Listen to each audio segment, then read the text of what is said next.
Almighty God, we ask for your guidance and direction as we come together to meet.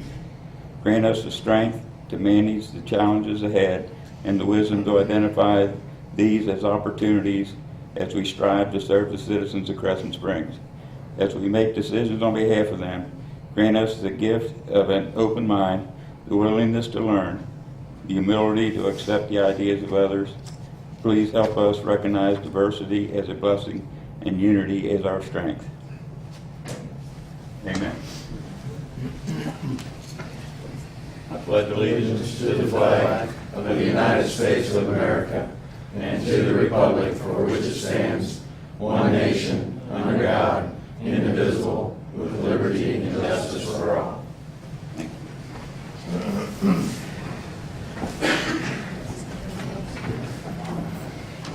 Okay. Is Denise in the audience? Denise, come on up.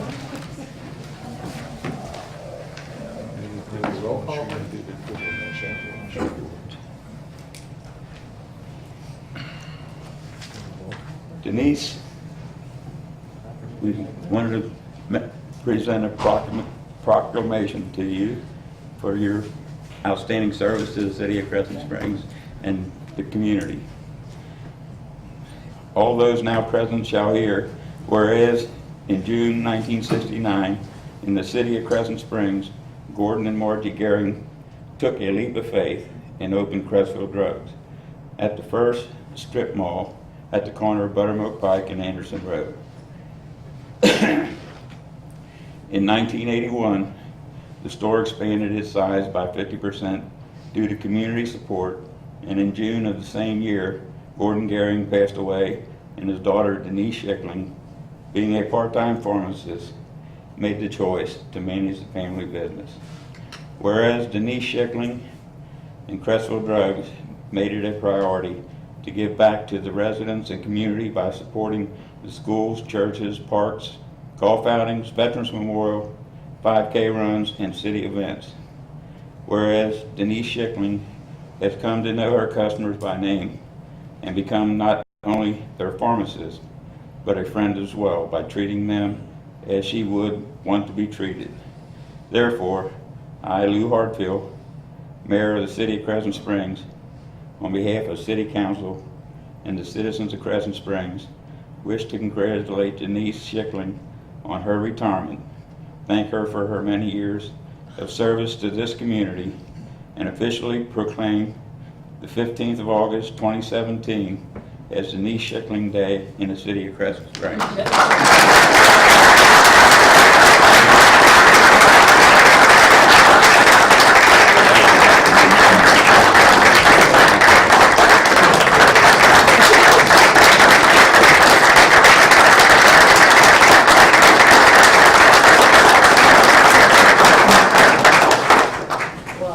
I really appreciate it. I wasn't expecting this. It's been a good experience for me. You know, a lot of friends and relatives and neighbors have all made the cut possible. Without the people that support us in the city and my family and the customers, it wouldn't have lasted so long. So I really appreciate it, and the business will go on, with or without me. Well, enjoy your retirement. Thank you. I will. Thanks very much. Thank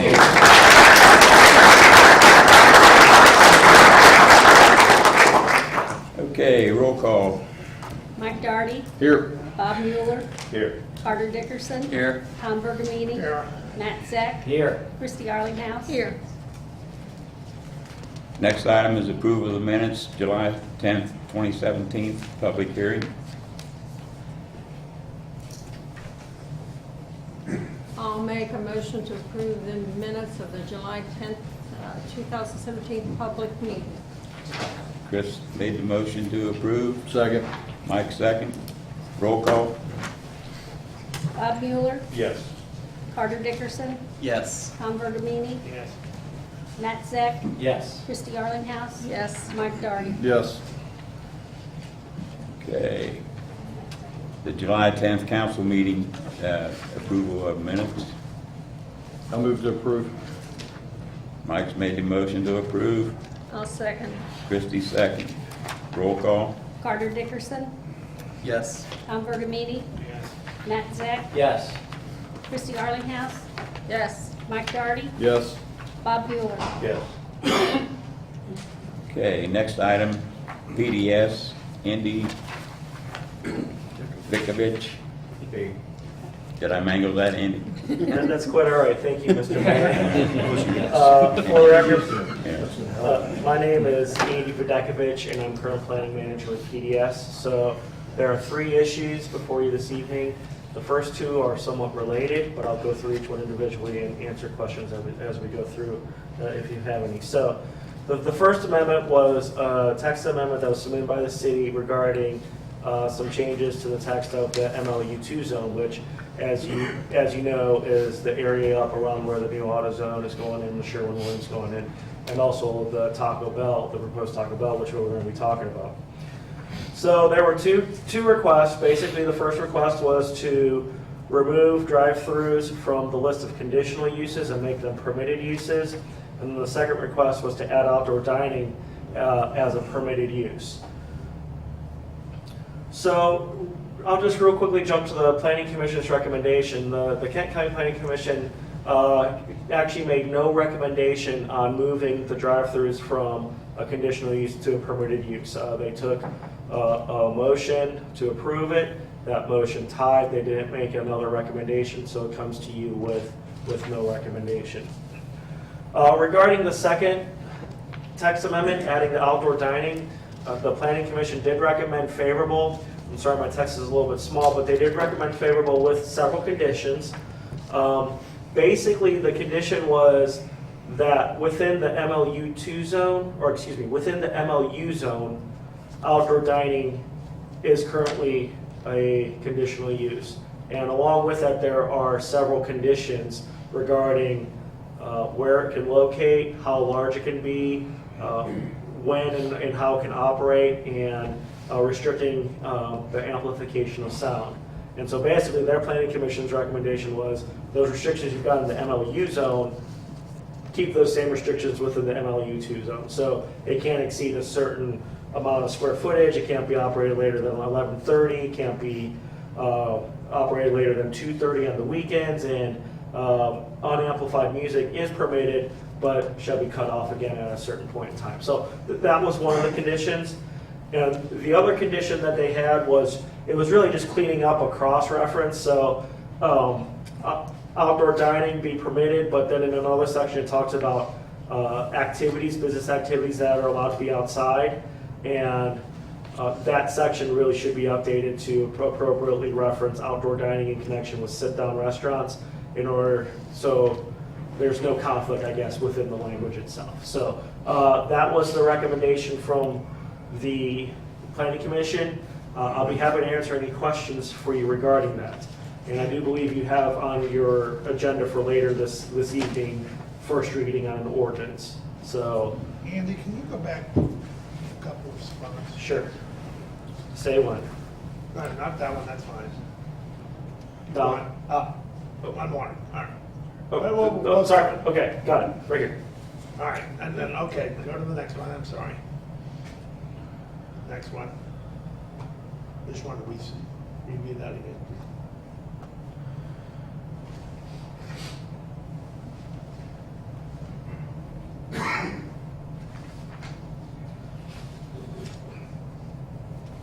So just repeating back what you said, the conditions for this in our MLU would be exactly the same as the conditions in our MLU2. So basically, they're Right. consistent. Okay.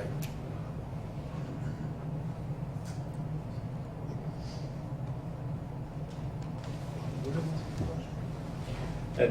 He essentially articulated that our conditions for the outdoor dining in our MLU will be now the same as in our MLU2. So we're just going to have the same conditions in both zones. The same I restrictions. I would say. thought the application was just for the MLU2 zone. It is. We already have it in the MLU zone. Right. We're recommending that the language read exactly the same way in the MLU2 zone as it is currently written in the MLU. Because we do address drive-throughs in the development. Right. And this is specifically regarding outdoor dining, so. No, I understand that, but there is outdoor dining permitted at the Buttermilk Town Center. Outdoor. Yeah, there is outdoor dining. At the Buttermilk Town Center, Correct. right, Correct. right. Correct. Does the current language that you're changing to already exist? I mean, do they already meet those requirements in the existing MLU zones? Yes, they do. And when we reviewed what the Taco Bell is proposing, which we'll get to in a few minutes, they do meet those requirements in regards to the number of outdoor and meeting the, now obviously we don't know about entertainment on unamplified music. That's more of a operational condition, not something you really see on the site plan. Let me ask you this. Buttermilk Crossing, is that MLU? Buttermilk Crossing. Buttermilk Crossing's MLU, this is an MLU2. All right, so for instance, this would permit, what's it, KJ's, is that the name of the place? KJ's an MLU, correct? Right, it would permit outdoor entertainment. They could make application, but they couldn't meet that requirement because part of the parking lot is where they would wanted to do it. And it would be in the travel portion. Well, of yeah, that. if the landlord agreed, then they could meet this. No, it says otherwise shall preclude use of required parking spaces. Right. So they couldn't. Even if the landlord wanted to, unless they completely took out parking spaces and made it non-parking spaces. But as Right. it stands right now, they couldn't. Or at least that's the way I read it. That's the way it Okay. is. And then the limitation on hours seems to conform with liquor permitted. If we change the MLU, or add MLU up at the new small study area, this would affect the pizza place and is there bars still up there? The new proposed zoning is an MC zone that is being proposed by PDS for that particular area. It's not an MLU. But It's mixed But commercial. due to the fact that we have drive-through restaurants up there already, It would be permitted. it would be permitted. And we also have outdoor dining up there already. That's correct. Chipotle does. And they would be, even if you changed it, they would be non-conforming. McDonald's does as well. McDonald's is outdoor? I didn't know. Yeah, they would be non-conforming if you changed the zone and they're pre-existing. And with respect to the decision, was it a tie or just, It was a tie vote. was there any expression as to why or why not they voted? So staff's recommendation was unfavorable on that, and our basis for that was that it was inconsistent with a pedestrian-friendly type of, so, let me clarify. It was a tie vote on the drive-through. Now, the outdoor dining itself, that flew without any problem. But specifically for the drive-throughs as a permitted use, they felt, at least half of them felt that it was inconsistent with the purpose of the MLU2 zone, which is to be a more pedestrian-oriented. Yeah, I would agree with that, because if you do permit it as a permitted use, arguably every lot there could be a drive-through. It could be if it meets the requirements. So obviously, half of the planning commission agreed and half of them didn't agree. But also, if we do accept that, and they do allow it, they're still going to be subject to a development. Right, and I think that in this particular case is what's going to limit Right. their drive-throughs, is because they did show this lot on the stage 1 plan having a drive-through. Right. So that's why, it's going there. I mean, it's been planned for since the beginning. If one of the other lots were to come through for a drive-through, that would be, I would guess, a major change that would have to go back through that entire process and ultimately come back to you for approval. So I would say, yes, it won't actually proliferate the drive-throughs by just putting in there as a permitted use, because there still are some checks and balances on where they can go. Yeah, with respect to the hours of operation of the music, I don't think that would be an issue so much up there because of the fact that here in a loud area anyway. I mean, honestly, outdoor dining is a good feature in the restaurants. We think so, too. Drive-through, it's not a offense on that one.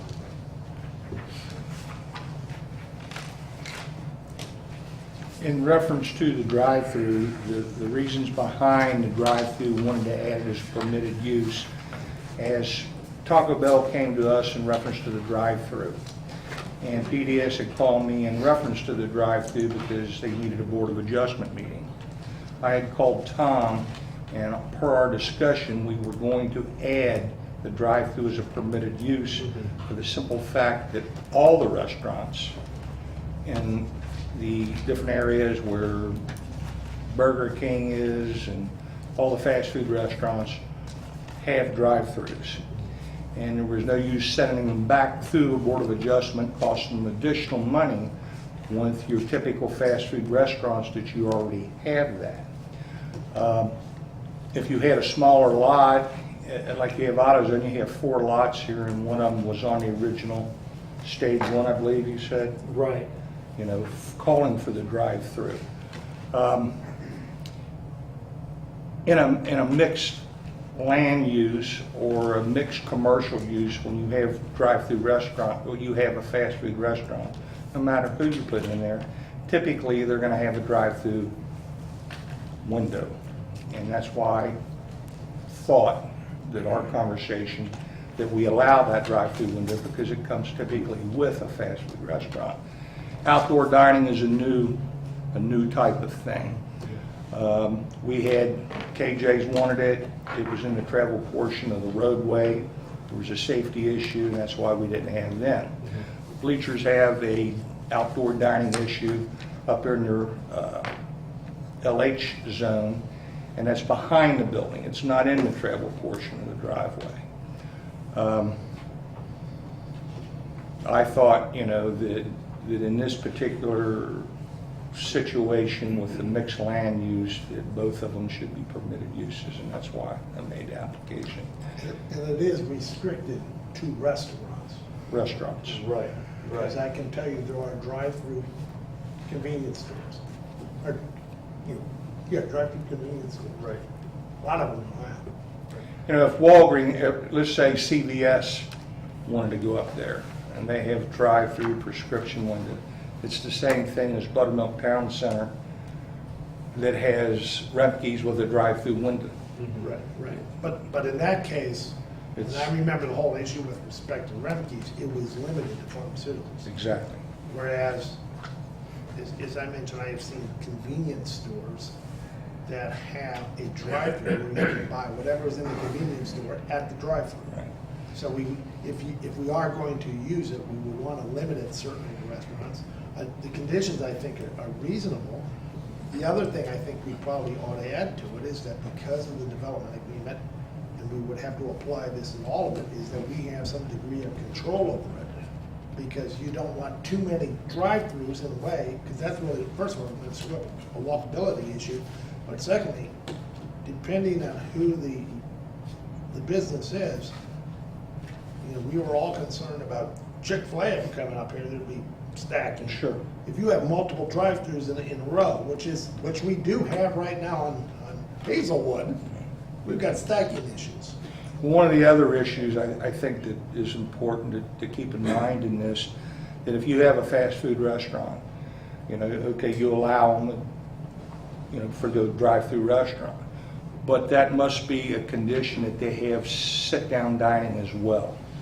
So in other words, whatever hamburger joint cannot go in and just serve hamburgers out of window. They have to be, the drive-through's got to be in conjunction with sit-down dining. And I think we put that in the MLU zone for Buttermilk Town Center. And I think this would have to apply too, and I think that should be part of the text. That if we allow it, it's in conjunction with sit-down dining. Andy, is there a way other than a fully permitted use and a conditional use that we can put a restriction on drive-throughs? I mean, I've seen this in other communities where they'll have the zone and then they'll have a listing whether it's permitted or not, and then there are some little exceptions to the permitted. Yeah. Through the zoning, there's probably a way to do that. At the top of my head, though, I can't figure out really how that would be done. We've got some control by the I was developer. gonna say, honestly, like in this situation, I think you've got a lot of control because of the development agreement and also the development plan that are in place. And any new development that comes in around here is gonna have to go through that same process. Correct. So- To that extent, we have a degree of control, whereas normally you wouldn't. Yeah, But that, see, there's no such requirements for the Buttermilk Crossing Shopping Center. And I understand what the concept is for the small area study, but if additional MLUs, I guess what we would have to do is cross the bridge and say, okay, if we're gonna allow that area, how do we want?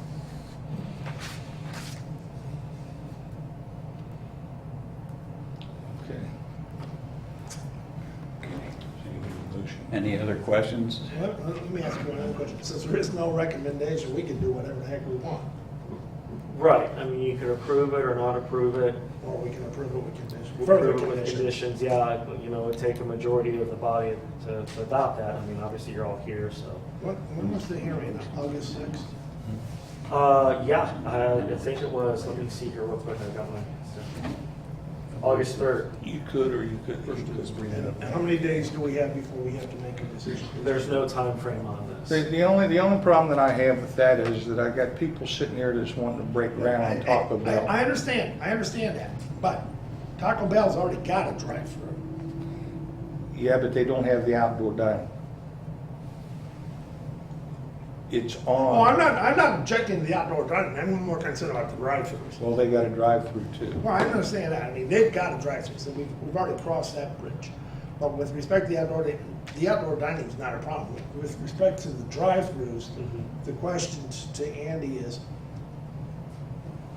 because we're not under a time crunch now with respect to the drive-throughs, we could deal with the outdoor dining now Yeah. and reserve judgment on the drive-throughs until some later date, so we have time to really sort of think this thing through. Well, the only thing that I'll say is I am fully expecting a stage 2 development plan to show up on our front door tomorrow Or drive. Correct. for the whole thing. And so, as currently, if no action is taken to approve this, they could still propose it, but with the understanding that they would still need a conditional use. And we could still process it, but we would have to say, at this point, you need a conditional use to do the drive-through. You'd have to go to the Board of Adjustment, right? Right. And that's what we're trying to And prevent. no, that's what we're trying to Right. prevent, because that's just, because one of the things, once it gives to the Board of Adjustments, it's totally out of our control. And I mean, we have the stage 2 tonight, actually. I kind of misspoke. I mean, the stage 2 is actually for us here. Yeah, tonight. and that's where, Yeah. Taco Bell. Yeah. Mike, can this be done by order, or does it need to be done by ordinance? I think it needs to be done by ordinance. Ordinance. So it's gonna take 2 readings anyway. But we could still give them permission to make their application for that. For the outdoor dining, yeah, the more I'm thinking about it, I certainly have no objections to outdoor dining. I mean, that'll work no matter where you put it. It's the drive-throughs, because cars and people generally don't mix well. Didn't we already vote to put drive-throughs up there when we were talking about Chick-fil-A? Haven't we already voted on this? I'm confused. No, no. Because there was a discussion we had about Chick-fil-A wanting to go there, because I remember Lou was against it, that's why I remember it. What did we I was vote on? against it. Not Mayor Lou. Lou Crable. Yeah. And I'm not trying to argue against this, it's Right, just.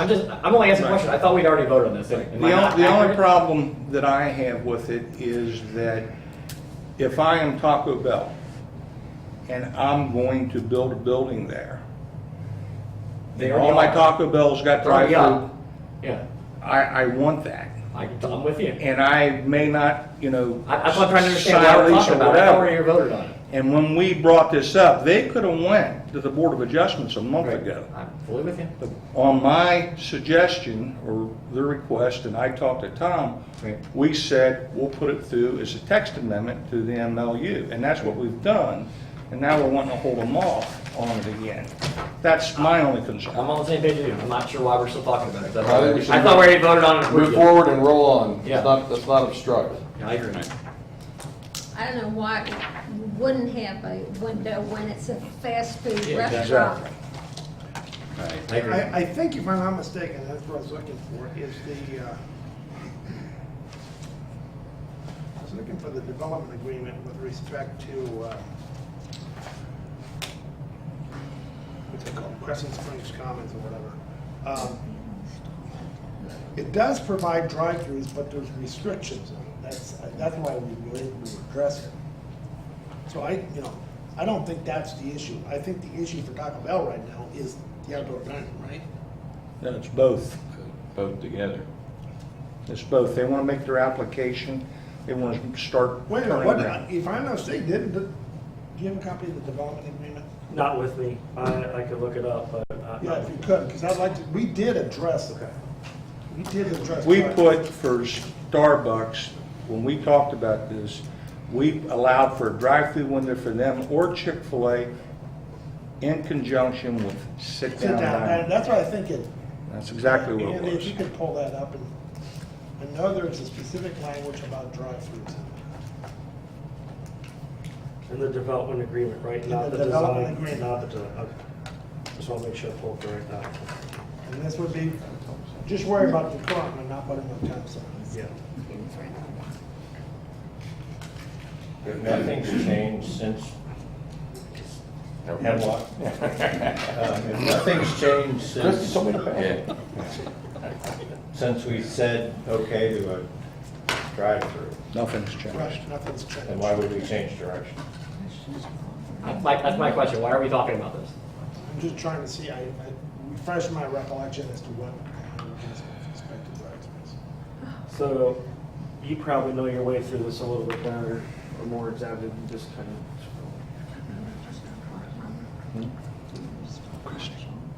Where's mine? This was being fine.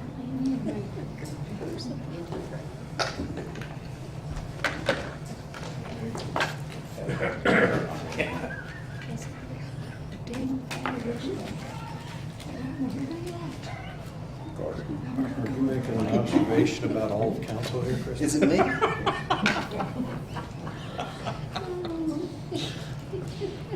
trying to be nice to one person.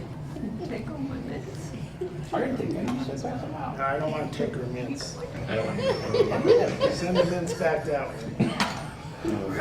We brushed our teeth on this side of the table. I was just being nice, If saying, you took a minute, you and they wouldn't talk to us. went down. Yeah. I got some left, thank God. Why am I the brunt of all jokes? We can take a collection.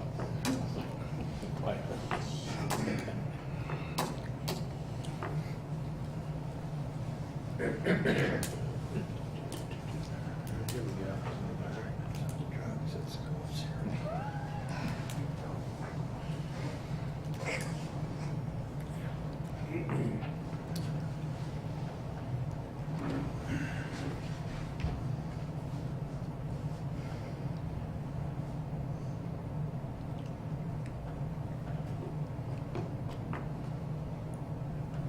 All right, it talks about the ML2 code as we have, as amended permits drive-throughs, but only as a conditional use.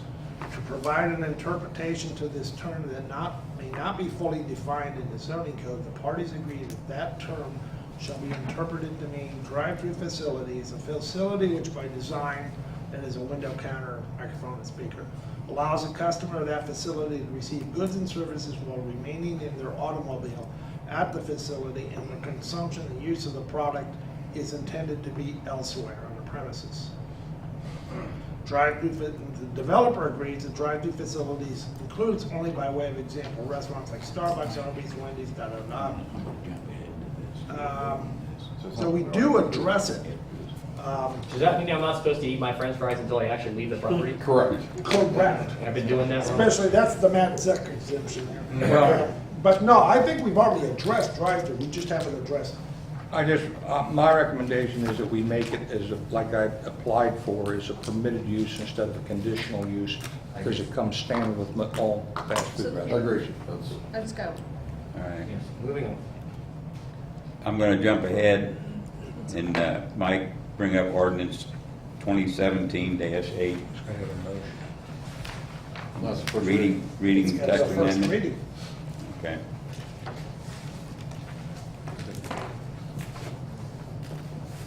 Do I have a motion? You're going to new business already? Oh. I'm gonna jump down to that and get that out of the way. I'm looking for. Well, you might as well wait till we go through the 'Cause it's an ordinance. Stage 2 It's an plan. ordinance. We need two readings on it anyway. We need 2 Yeah, that's readings the on it first reading. anyway. All right, all right. But you can make a condition that they go ahead and make application and start, and you make your motion.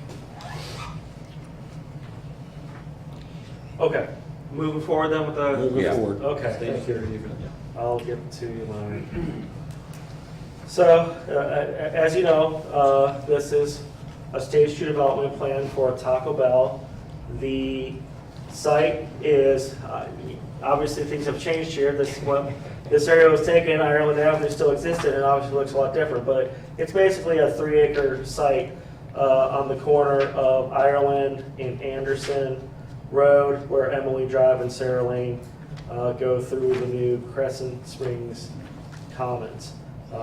The AutoZone is located in this area, and the new Sherwin-Williams is located back here. And so the area outlined in blue is specifically the lot that we're considering. Oops, excuse me. So this is a brief history. Obviously, we just talked about these text amendments. And as you'll see in staff's recommendation, depending on what you do with the text amendment has a bearing on the conditions for the stage 2 plan. And we'll go ahead and we'll work through it as we get there. So this is the submitted development plan. Now there's several pages, so this is just the general site layout. The applicant's showing approximately 2,100 square foot Taco Bell building, along with 27 new off-street parking spaces located along Anderson Road and Emily Drive, as well as several off-street parking spaces adjacent to the Taco Bell. As there was a lot of discussion already, there is a proposed drive-through that wraps around off of Emily Drive along the side of the Taco Bell that is adjacent to the former Ireland Road, and then the traffic circulation comes back around front. There is only one access onto Emily Drive, located approximately directly across from where the AutoZone access is. So let me see what else I can tell you about this. There will be an approximate 300 square foot patio area located between the building and Anderson Road, which we're going to be calling the front of the building, as well as a new 4-foot sidewalk connecting from the sidewalk along Anderson Road through the site, leading up to the front entrance of the building. So this is a landscape plan that was submitted by the applicant. The applicant is identifying where the existing freestanding sign is, as well as quite a considerable amount of landscaping along Anderson Road. The applicant is also identifying several areas of landscaping along the interior of the site, and also around the dumpster, which is located right at the end, pretty much right where Ireland Road would dead end into the site. That dumpster is going to be screened with a fence as well as some landscaping, and a 7-foot high, not technically a fence, a masonry enclosure, which is more of like a wall type structure. These are the elevations submitted for the site. So this is the front elevation that would be facing Anderson Road. The applicant is proposing an aluminum storefront system. Most sides, you don't really see it on the front elevation necessarily. You see it on the rear elevation, which is on the right-hand side. It's going to be generally ephes and masonry with those natural colors. They have a darker natural color and a lighter cream color that are the primary colors for the building, as well as masonry unit foundation. These are the side elevations for the building. Real quick, I'll go back. So you also see there's this tower type structure that has a sign on it. This is going to be the side that's facing Emily Drive. And there will be another sign in this location. I will also point out that, let me see if I can get the description here.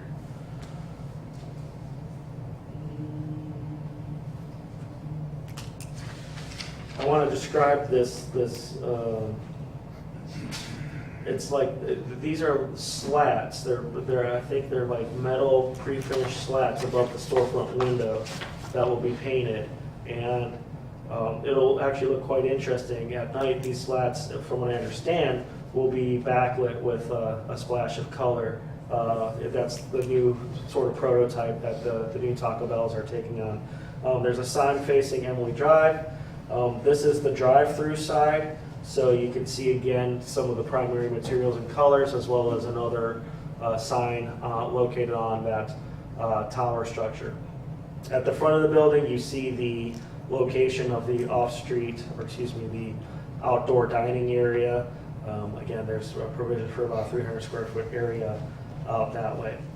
I will also like to note that if you remember when the original overall development plan came through, they submitted a traffic impact study, and there was quite a bit of a discussion on that. That original traffic impact study identified this site for a coffee shop with a drive-through, and we had our transportation engineer look at it. He said, yeah, coffee shop and a drive-through restaurant are a little bit of a different in terms of peak times and traffic and things like that. And so the applicant updated the numbers specifically as it related to this restaurant, just to show that, generally speaking, first of all, the Taco Bell will generate fewer trips than what was originally proposed. The queues along Emily Drive will not interfere with the proposed entrance. If I go back real quick. So people turning left or right, left or right, I guess, onto Anderson Road, they will not back up and actually block the entrance to You the actually Taco move Bell. the exit out back. Yeah. So that was kind of a concern, obviously, if they're blocking that entrance, and that's going to block people trying to get in, which is going to then have an effect on Anderson Road. But like I said, that's not going to happen. The applicant did look into that and submitted information that showed it wasn't. And then overall, the proposed development will not create any additional traffic impact issues. So again, I know there was a lot of discussion about that, and I want to say that at least from a traffic engineering standpoint, this is going to be less of an impact than what was even initially proposed. So staff is giving this a favorable recommendation. I've highlighted the first two conditions because, again, those are directly related to the text amendments. So the first two conditions are approval of the drive-through by the BOA. Obviously, if the text amendments are approved, then that's no longer necessary. And then staff is recommending that the outdoor dining be removed. Again, obviously, if it's approved and you've got a favorable recommendation from both staff and the KCPC, then that condition is no longer necessary. But just to cover our bases and just because you never know what might happen, we wanted to include that condition. Other conditions include revising the landscape plan, adding pedestrian connections to Sarah Lane and Emily Drive, as well as the sidewalk along Old Ireland Road. And I'll go into each one of these in a little bit. That the building facade meet a 50% transparency, a land disturbance permit from SD1, hidden downspouts, which is a part of the development agreement, building articulation and materials, parapet wall screening the roof, and signs meeting the requirements of the design guidelines. So first of all, there was a lot of talk about landscaping and a revised landscaping plan. So there's basically three types of landscaping that are required for this development. First of all, whenever there's an off-street parking area adjacent to a private drive and a public street, then perimeter landscaping is required. And it goes into specifics about how many trees are required for how many feet. And you can see along Anderson Road, there's actually quite a bit of, oops, I'm sorry, I'm moving a little bit here. Along Anderson Road, there's quite a bit of landscaping shown. However, sorry, I must be touching this certainly. Along Emily Drive and Sarah Lane, you don't actually see any of that perimeter landscaping. And so that's one of the areas where we're going to need to see some additional landscaping. Also, in a development like this, there's a requirement that says basically 10% of every yard must contain landscaping. So that's not in addition to all the other stuff, so they can basically double dip. Any of their perimeter landscaping can count towards the 10%. But again, we just need some additional information. A lot of these comments are just actually providing us with the actual calculations. We can kind of estimate what this is based on GIS and stuff like that. But the developer and especially landscape people are going to be able to provide us those calculations really quick. And as long as we see that those numbers are matching up, that's all we're really looking for. And finally, the interior landscaping. Basically, when you have a parking lot basically the entire area of the parking lot. 5% of that must be landscaped with these interior type islands located here and in the back and over here too. Again, they're showing some landscaping, so it may meet that requirement, but we need actually the specific calculations so we know for sure that they're meeting that 5% requirement. So even though we're saying that a revised landscape plan be submitted, if we get all the necessary information, they may actually be meeting some of these requirements and not actually having to redo. Andy, everything. one question. You stated that when it's parallel to a public street, correct? Yeah. Okay, the rear of the building is parallel to a private street. Sarah's private and so is Emily. So I understand. Let me find that real quick here. So basically, the ordinance within that landscaping table states that any commercial land use which abuts a public right-of-way is required to have, oh, no, I'm sorry, that's the wrong one. Let me find it again. Any vehicular use area with any zone or land use which adjoins a public or private street is required to have a 10-foot Public or perimeter. private, okay. Yeah, so, Ah. but that's where it's different in different spots. It gets kind of confusing, but we're fairly confident that it's required along Ireland, or excuse me, Sarah and Emily too. So regarding the pedestrian connections, so the applicant, as I mentioned, is showing a pedestrian connection from the sidewalk along Anderson Road. This gets into some of the, I guess, more subjective parts of the zoning as well as the design guidelines. But it does state that there should be convenient pedestrian connections between adjoining residential and commercial developments. And staff feels that providing a crosswalk along Emily, and here I go again, pressing the buttons, sorry about that. But basically, you see sort of where my arrows are, and that's not to indicate those, that has to be the exact location, but generally speaking, sort of like they did along Anderson, providing a crosswalk as well as a connection to the adjacent sidewalks, we feel would be more appropriate and better meet the intent of the zoning regulations as well as the design guidelines. Finally, a couple of things regarding the signs as well as the design regulations regarding downspouts. So the downspouts are supposed to all be concealed at the front, and on the left picture you see the two vertical arrows going up and down. The applicant is showing basically two downspouts right by that canopy there. In order to meet the design guidelines, those should be concealed. I have the sign circled here, and as I explained earlier, there's going to be 3 signs. The design guidelines only say that 2 signs are permitted. However, the council can approve an additional sign. So staff's recommendation is, hey, either meet the 2 signs, or obviously if council takes a different action, that's fine, but at least you're kind of put on notice. that Right, they I'd be have to do that. concerned with that because AutoZone has 4 signs. Right. So, yeah, obviously something was going on. Yeah, obviously that was approved to be that Right. way, so. Again, we're just pointing that out, so. Where are the 3? They just wrapped around the tower? You're right, so there's Front one on the side, tower. front side? Yeah, there's one here, and then there's 2. The one on the top is facing Okay. Emily, and the one on the bottom is actually facing Old So Ireland 2 on the Road. tower, 1 on the door. I guess you'd say Old Ireland Road, but that would also be very visible from Anderson. And I believe those ones that say Taco Bell are only 12 inches, if I'm not mistaken. We checked the size of all that, and I don't think we noted that there was any deficiencies with the size of them, so, I don't know the exact size, but we did verify that with the ordinance, and they are meeting those requirements. Finally, you see the circles, of the rear elevation on the right side there, as well as this is on the top, the big circle on the ground floor facing Emily, as well as facing the old portion of Ireland Road. And basically, what the design guidelines state, if I could find it, actually, no, I'm sorry, this is actually within the zoning ordinance, but I need to find exactly where.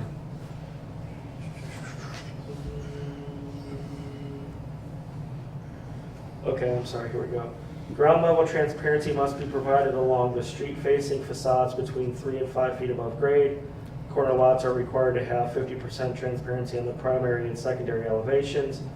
No transparency calculations. So the primary elevation, I guess I would assume would be the one facing Anderson. And that's a pretty small elevation, and you look at it.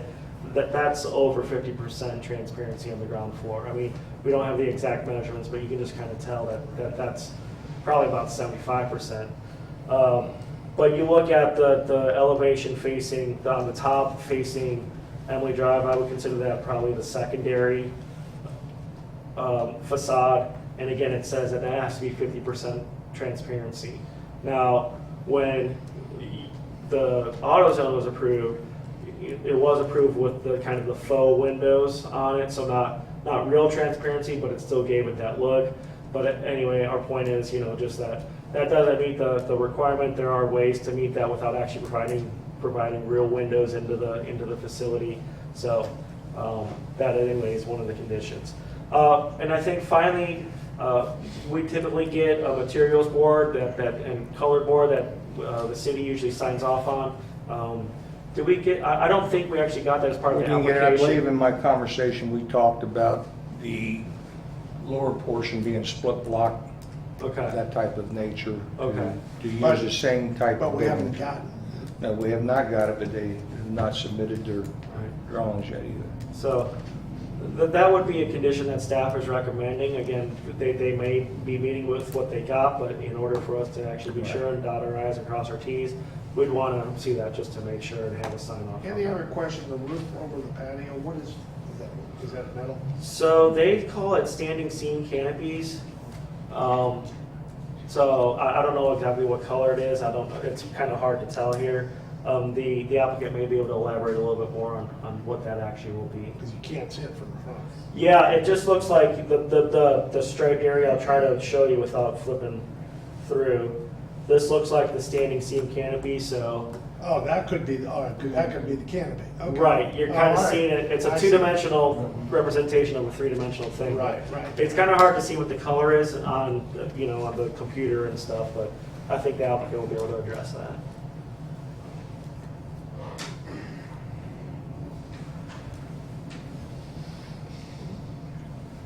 So the applicant is here. I mean, first of all, I'll be happy to answer any other questions, but the applicant is here, and I'm sure they would appreciate the opportunity to address some of these comments and answer any of your questions too.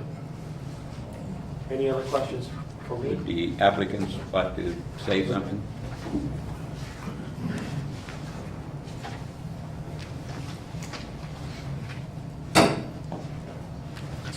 Good evening. Evening. I'm Matt Saunders, franchisee for this proposed Taco Bell in Crescent Springs, Kentucky. I also have with me our civil engineer, Jonathan Evans. So if we have any maybe site-specific questions, we can get with him. We also have Greg Wolf, who works with Derrick Engineering, who's the general contractor for this project, and David Shank, who's the overall developer for this entire project. So I believe if you have any questions, I got all the experts here to answer that. I didn't want to take a chance. If you do want to see maybe a prototype of this building, just as a FYI, we opened one last Monday in Alexandria, Kentucky. Does not have a patio. It opened, I believe, last Monday, and we had our largest opening of a Taco Bell with our 36 stores that we have in this area. It had the largest week for our grand opening. Second, How is this store different than the one in Florence? the one in Florence, Kentucky. The one in Florence, Kentucky, I believe is the... No, on Mall Road. On Mall Road is the previous prototype, I believe is the Live Moss image. This is a Taco Bell Explorer. It has a lot of similarities with the slat wall that you see, the slat metal wall on both the front and main elevation. We do share those similarities, but probably the biggest difference would be the new updated signage and the metal tower that you see on the front left of the building, and the patio. That would be the biggest differences there. The store that we do have the patio on, we only have two what we call the Explorer type buildings, and that's the new prototype from Taco Bell, is at 9200 Winton Road, I guess east of 75 here. That opened up in May 22nd of this year as well, and that does have a patio. If you're ever in the area, if you want to get a eye-to-eye to it with a visual, you can see that. Is the patio heated? The one in Winton Road, yes, it is heated. We actually have, I believe, 3 gas heaters in there with also 2 ceiling fans. Okay. All right. And you intend that for this one as well? That is correct. Yeah. I'll be glad to take any What others. what type of material is the overhang? Metal. Metal? Yeah, it's a metal awning. That's correct, Greg? Standing seam metal, yeah. Standing seam metal. Patio roof. Painted? We don't paint it, it comes pre-fab painted.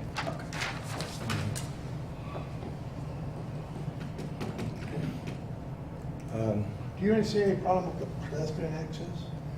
Do we see any problem with it? We haven't seen any problems with it at the other stores that we have, with this on Winton Road. I haven't seen any issues with it there. Similar situation too along Winton where we're at.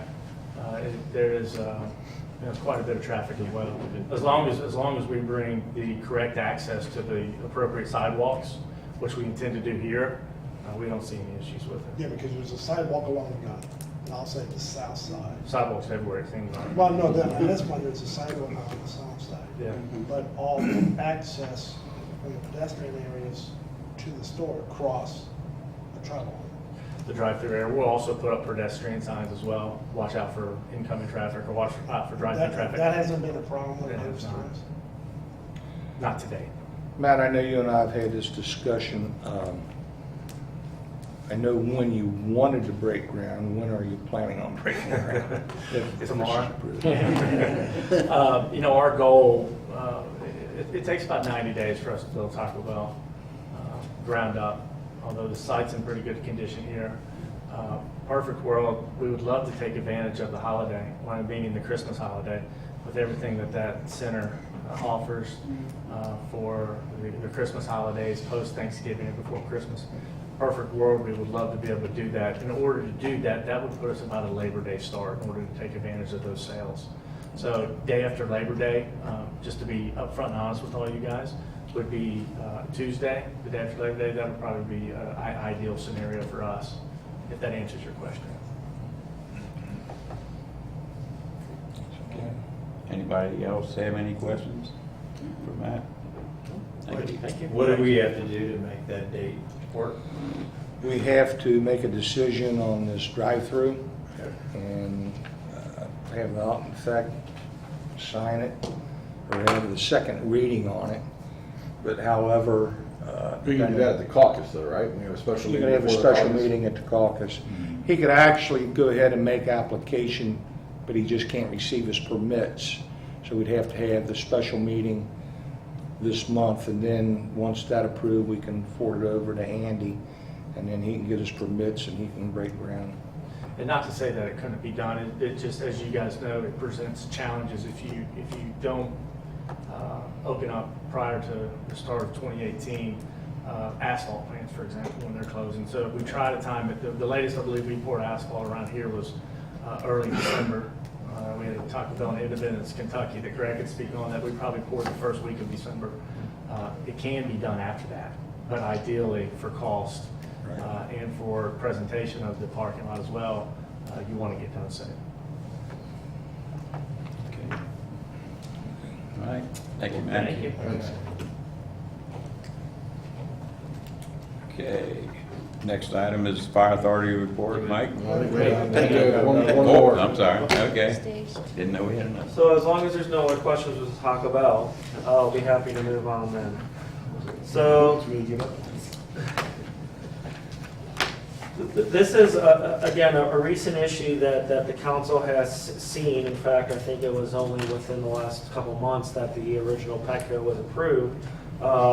That initial PECO was approved with 36-inch tall letter signs on it, on two elevations, and now they're coming back to amend those plans to basically have larger signs.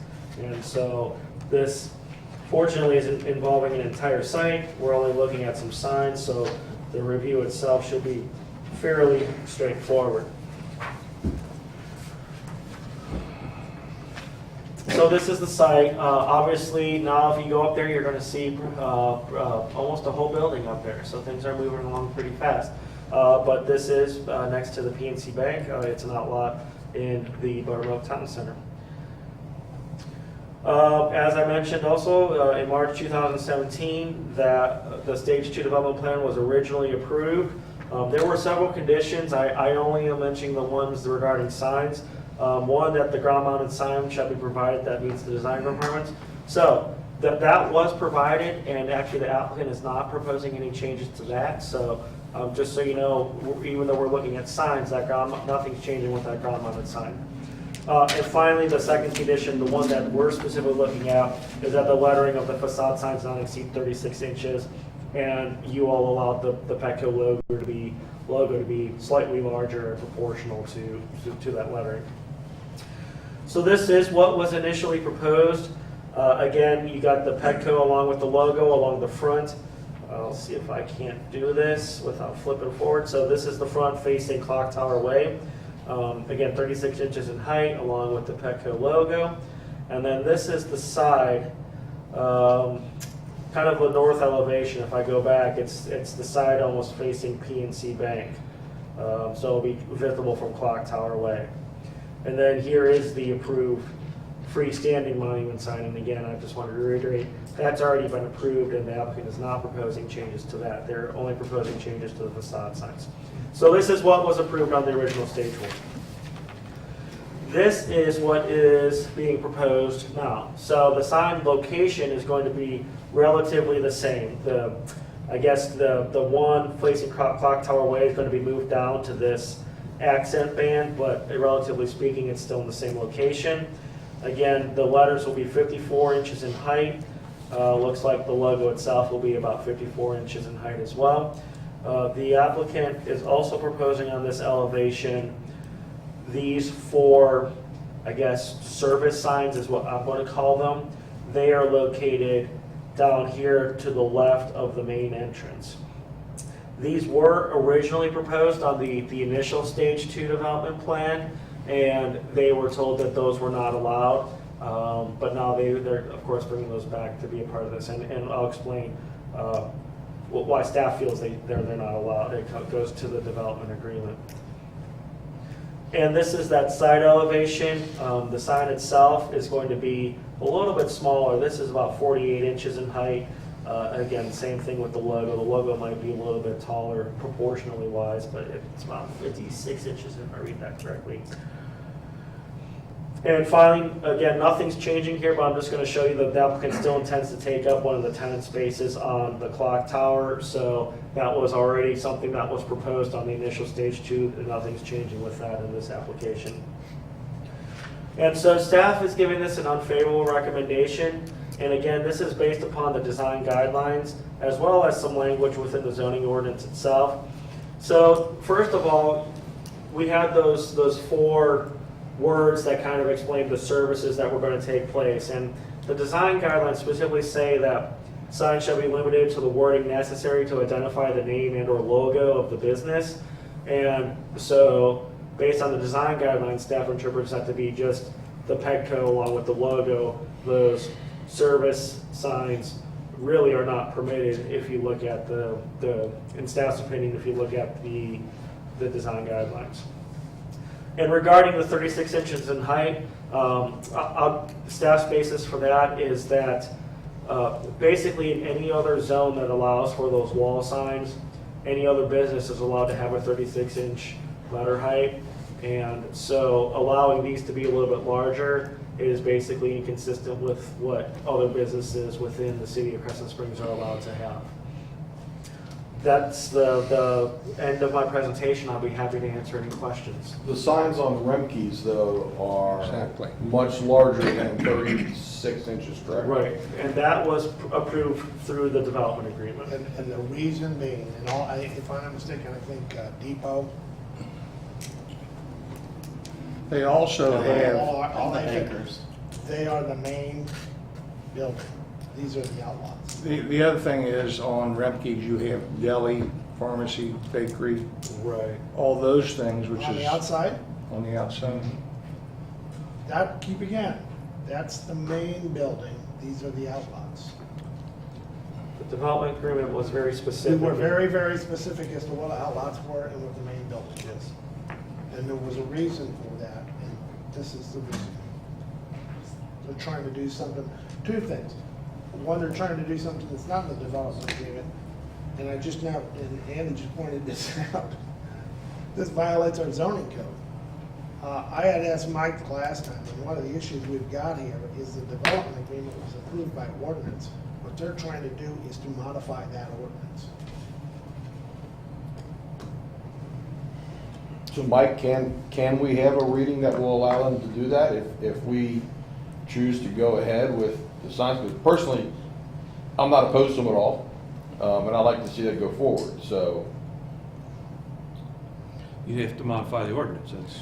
I believe it also says in the zoning ordinance that when you get to a situation that the zoning administrator can make that definition, as I did with the logo with Field and Stream. Because PDS was counting the logo as part of the sign. And actually the logo, based on the determination of the zoning administrator, could make a change that the logo was in fact a standalone logo and not part of the sign. Yeah, but that logo is the logo for Field and Stream. What about the Petco logo? No, we're not talking about the Petco logo. Well, We're yeah, that's talking, what the no, whole we're sub- talking, we're the talking, dogs. no, we're talking about the grooming adoptions. But you're That's- counting it as square footage as part of the No, sign. no. That's not part of their logo or their name. Those are services. The logo is the dog and the cat. That's what I just said. Yeah. I think he's talking about the That's separate part, orders. He's talking about the they're separate counting it issue. as part of the sign, correct, Andy? The logo is considered part of the sign, yeah. But I think with the Field and Stream, it was considered like an architectural. it was a logo. Yeah. And the development agreement specifically states that the zoning administrator can make that decision Right. With respect to the logo. with respect to the logo. But we're not talking about the logo when you're talking. I'm talking about the logo. The dogs is being considered as part of the signage in square footage on the letters. For the record, one's a cat. Who wants a cat? Wherever they are. So Thanks, are man. we talking about Petco pulling out here if we don't do this? Because to me, this is pretty minimal. I mean, let's be honest. Who walks down the street looking at the front of buildings to start determining what they're gonna buy in that building? Most people use the internet these days. Can I find a vet at Petco? Can I find grooming at Petco? And so we let Rimke do it because they're in a favorable position. They're an anchor. And I think that's justified, that we stick to our guns on the outlots.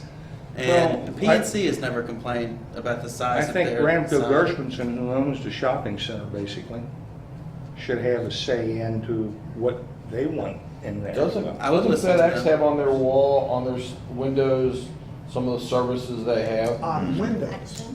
But still a sign. No, it's not on the wall. It's not a permanent on things. That's what I was gonna say, why couldn't they just It's take still a a listing vinyl of banner and services. stick it around that pole and say the same thing? I'd rather, that looks nicer than the stickers in the You're window. not allowed Yeah. to find a banners. That's How important it is to Ramco Gershmanson or to Petco? It's not only important to Ramco, it's also important to Petco. I mean, the reason we're back here is the initial lease agreement that we held with Petco stated a 54-inch sign. Well, that's a problem, because that's violating the ordinance. That's the way. And you probably have language in your lease that says they have to conform with appropriate ordinances. So what you're asking us to do is to violate our own ordinance. When we passed Can't amend it? 13 years ago. He's asking us to amend it, not to violate it, he's asking us to change it. Don't we have? There better be a good non-conforming uses in rationale the to change it. city Oh, elsewhere? yeah. Let me ask that again, I want you to hear the question. Don't we have non-conforming uses? A lot of them. No, but you have to go to the board. They could go to the Board of Adjustments on this, if they wanted to, And ask for the exemption. and ask for the exemption. I think that's the appropriate way to handle it, rather than screwing around with an ordinance that we spent an inordinate amount of time with 13, 14 years ago when we were dealing with Bear Creek. My only question on the outlots, though, I mean, this is a very large building. I don't know that we were anticipating the bigger building of those outlots. And I don't even know that we can build any more on those outlots, from what I've heard of the land issues. So are we really gonna face this issue going forward? I don't know, that's them. There's at least a couple more buildable lots, but But there won't be- I don't think they'd be- This isn't 100,000 What square was the feet. number? What's the square 12,000. footage of the building? 12,000? But I don't think they'll be that tall of buildings. I think they'll be more like where FedEx and that type of a building. There is one other building proposed, I believe, Aunt Cameron. It's 11,780 square feet, but it's a multi-tenant building, 5-unit. So I don't believe it's going to be the height that this building is, No, it's not. but it'll be the same square footage. So what makes this building is the height of it. Right. Here's And the other reason I would think they need those services, because they don't have those today. So they have to advertise to folks that if you go to that Petco today, they don't have those. But as Carter just said, you don't drive down the street looking for that, you look for that before you even get there. Does this face Clock Tower Way? Yes. It faces Clock Tower Way? The services. Okay, it sounds like the Board of Adjustments is one way to make this, That would be the Happen. preferred way of doing it. what are Because the that other way, options? because that way you don't interfere with what the existing design guidelines say. And I appreciate that. Is there another option to get this through besides that? Well, here's the problem I've got with this. The shopping center developer and representatives from Petco agreed to what we had previously accepted. Now they're coming back and saying, we're changing our mind. What prevents them tomorrow coming back and saying, we want to make it hot pink? We have to think about that. They have to come back and ask us to change it. What's the other option? I'm sorry, I didn't hear what the There is no other option. You go to the Board of Adjustments or you, Those are your two options. Change the ordinance. or change the ordinance. And so I think, I want to just clarify something. This is a great conversation and I don't want me to necessarily interject. So just so we understand that there's kind of two separate issues. So the grooming, adoption, dog training, vet clinic, that is something that is restricted by the design guidelines or the development agreement, which is an agreement between the city and the developer. So that's not something within the zoning ordinance. That is an agreement. You know, how that gets changed, you know, that's a legal thing that, you know, I'm not qualified to answer, but that's outside the zoning ordinance anyway. Regarding the size of the sign, so within the MLU zone, basically what the regulations say is that all signs shall be as approved on the plan. It doesn't necessarily refer to class 5 or class 8 or whatever, it just basically says whatever's approved on the plan are the signs that are allowed within that shopping center. Where staff is coming from with our recommendation though is that, so we understand there's not really any guidance in the plan as to how tall these letters should be. However, every other business within Crescent Springs that's not within this zone is restricted to 36 inches in height. And we feel, even though it doesn't really give that limitation within the zoning ordinance, that that is a reasonable sort of bar to set for the businesses, and so that we ensure that all the businesses are being treated the same. Because all of the signs are approved on the plan, I'm not necessarily certain that the Board of Adjustment route is actually the way to go, because there are no dimensional requirements. It says what's ever approved on the plan. But It's usually approved through the stage 2 review. Right, which is approved through the state. Exactly, and here's the thing, if you have a development agreement, that development agreement is with Ramco Gershmanson. Right. If they want to amend it, they can request the city to amend that to allow that sign. they have to make the request. He's sitting out there. So, and like I said, that development agreement, you know, Well, that's not the request here. The request is not to amend the development agreement, the request is dealing with the Petco store. That's right, and you said you have to amend the development agreement because it's in violation. There's never been a formal request for that. So if they want to do that, let them do that. But this is a specific store, which is an outlaw, based upon an agreement they agreed to, and then decided to do a 180. Does that mean you just turn them down because they changed their mind? They're and not want going to stores? walk. I will assure you, they're not going to walk. Well, you assured us that you would fight it all the way. I am. And that's fine, but this council has a right to make their own decision. I understand. They can make a motion to But- allow it and do it. But as Mike said, we have adopted this by an ordinance. We've adopted the development agreement by an ordinance, and any change to that development agreement has to be by mutual agreement and by ordinance. If I can make one observation before we start reading things. The ordinance that I drafted to read tonight does not address these 4 services that you have presented tonight. Let me start with that.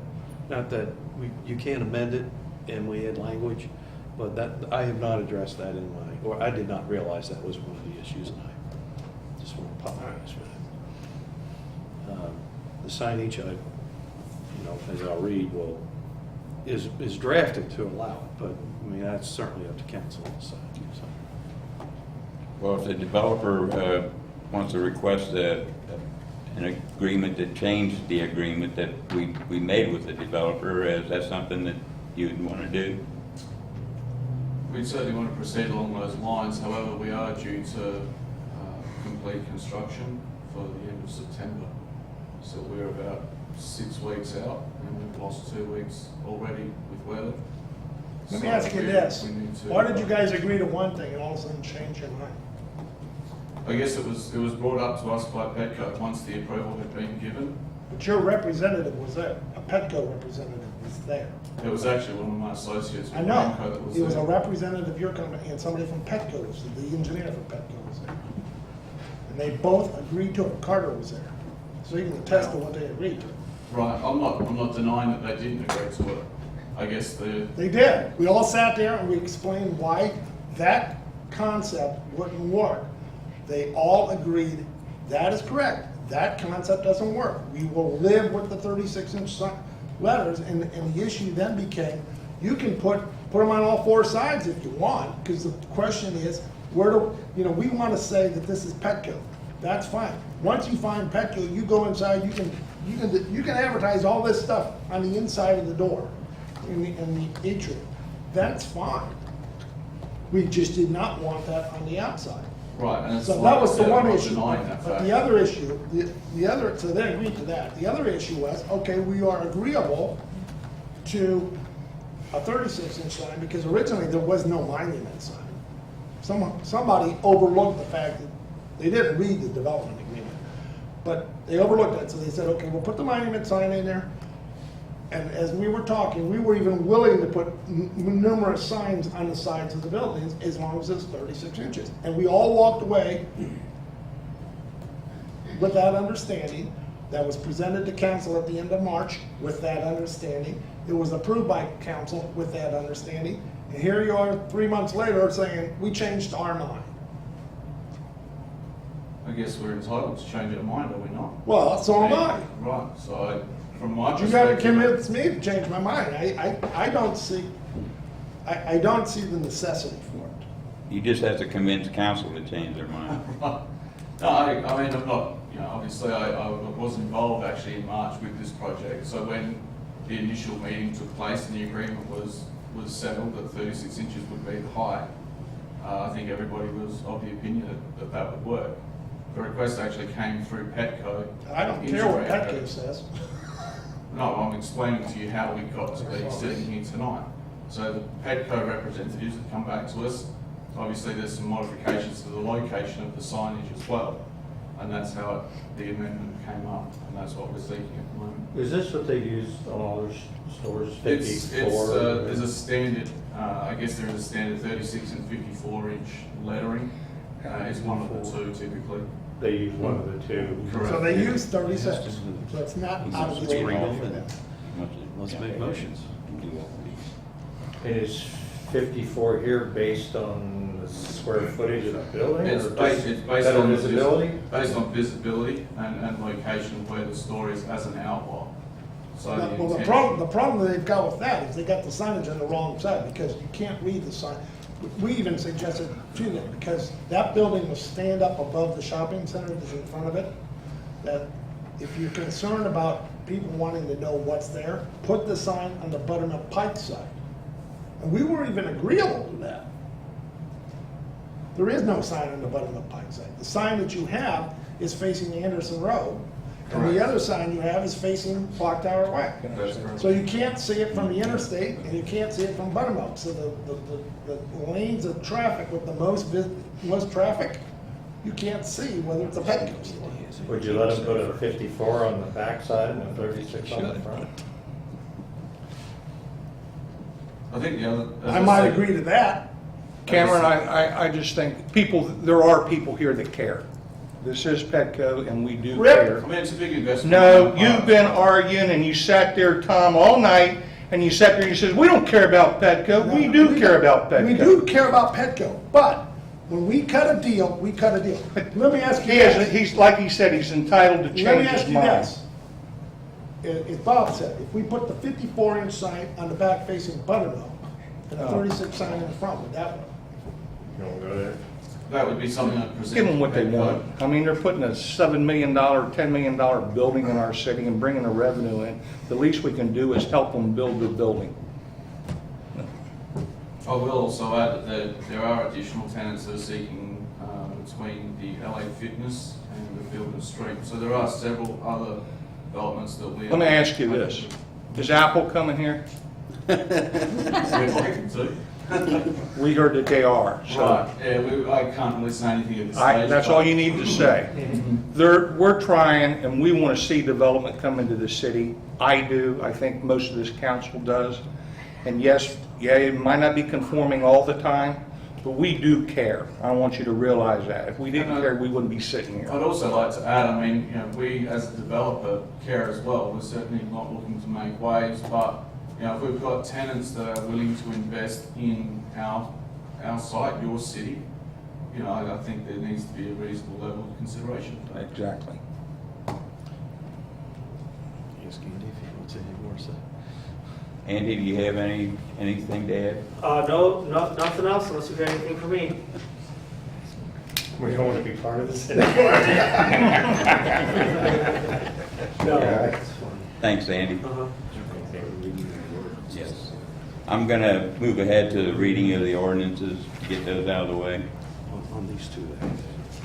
On these two, which is, It's only a first reading. yes, right. All right, ordinance 2017-8, an ordinance of the City of Crescent Springs, Kentucky, approving text amendments to the MLU-2 mixed land use-2 zone in the Crescent Springs zoning ordinance. 1, removing drive-through restaurants from the list of conditional uses. 2, adding drive-through restaurants to the list of permitted uses. And 3, adding outdoor dining to the list of permitted uses. Whereas the City of Crescent Springs, Kentucky adopted an MLU-2 zone, the text of which zone was drafted by the staff of Planning and Development Services in Northern Kentucky. PDS, I think actually it's County County.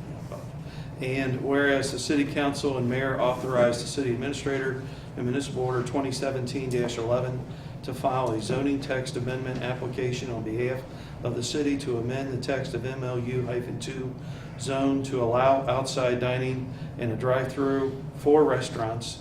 And whereas PDS has issued a report regarding the text amendment to the MLU-2 mixed land use 2 zone in the Crescent Springs zoning ordinance that 1, removes drive-through restaurants from the list of conditional uses, 2, adds drive-through restaurants to the list of permitted uses, and 3, adds outdoor dining for restaurants to the list of permitted uses. And whereas the City Council of Crescent Springs, Kentucky has reviewed the report of PDS and has determined that the MLU-2 zone should allow 1, drive-through restaurants as a permitted use and not a conditional use, 2, allow outside dining as a permitted use. Now therefore be it ordained by the City of Crescent Springs, Kentucky, that the Crescent Springs zoning ordinance is hereby amended in its text as to the MLU-2 mixed land use 2 zone to 1, remove drive-through restaurants from the list of conditional uses, 2, add drive-through restaurants to the list of permitted uses, and 3, add outdoor dining for restaurants to the list of permitted uses. Okay.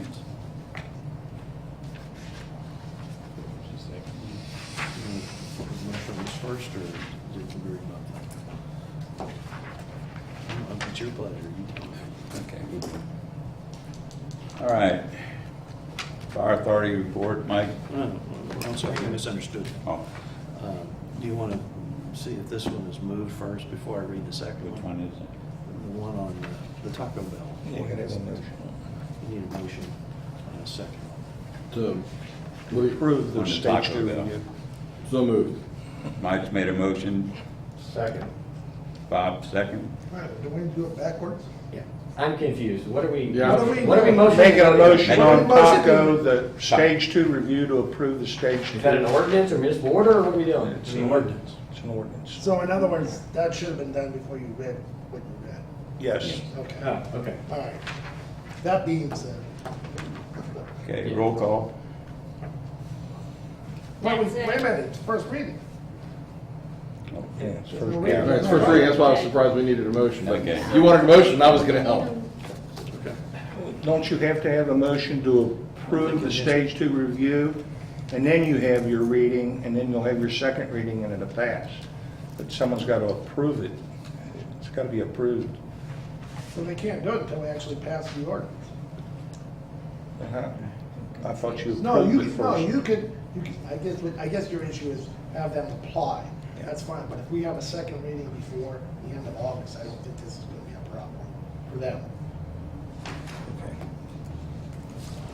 All right, now to the fire authority report. So Mike? soon? Read the second ordinance. Nothing to report. All right, read, Hang on, yeah.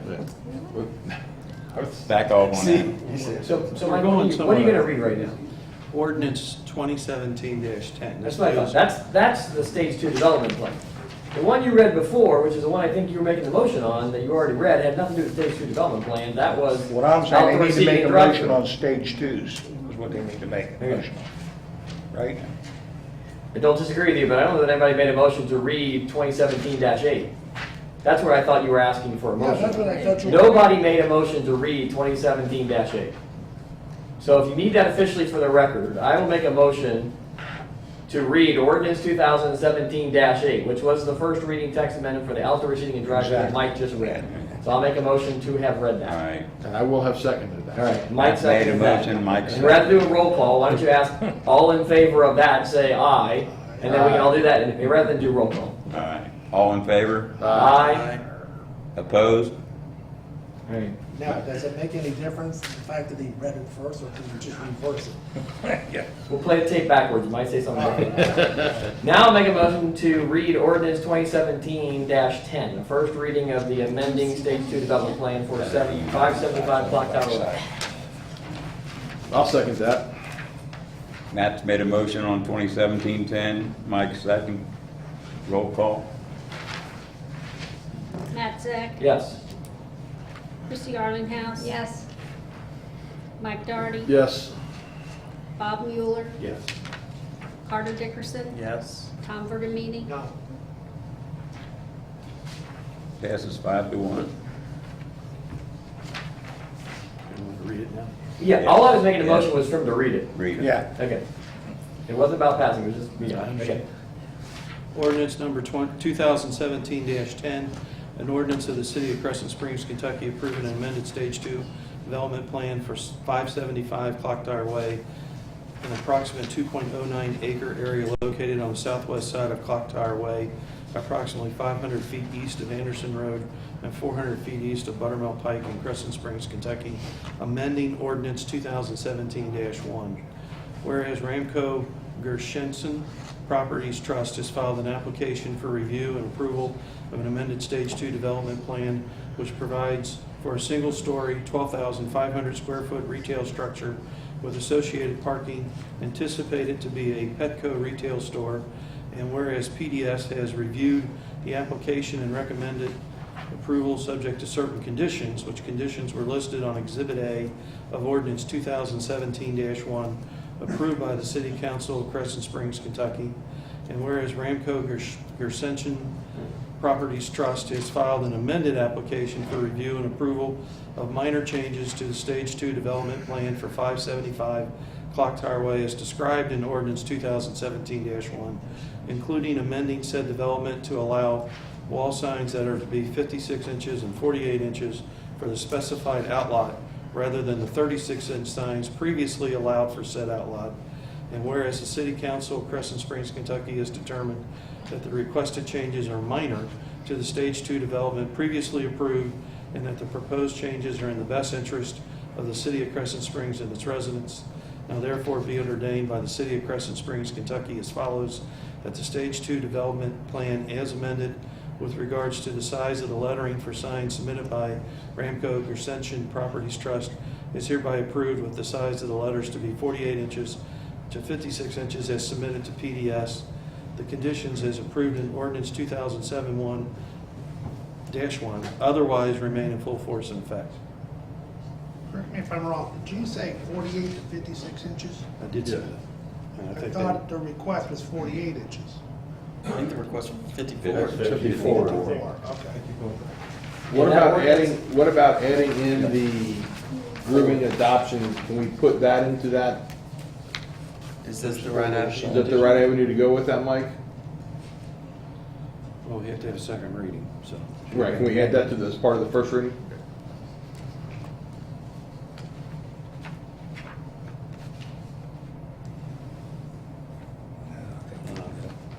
What would be the term for that, if I might ask? You would amend and put the List of Services description. services description.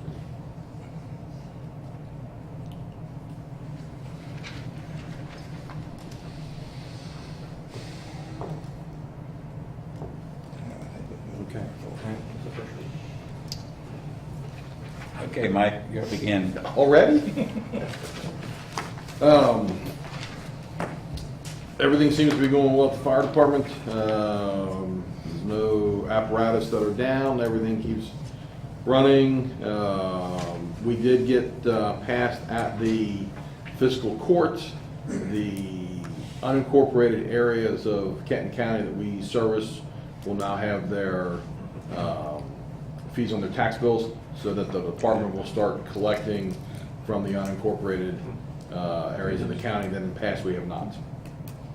That's good. Whatever idea that was a great idea, so.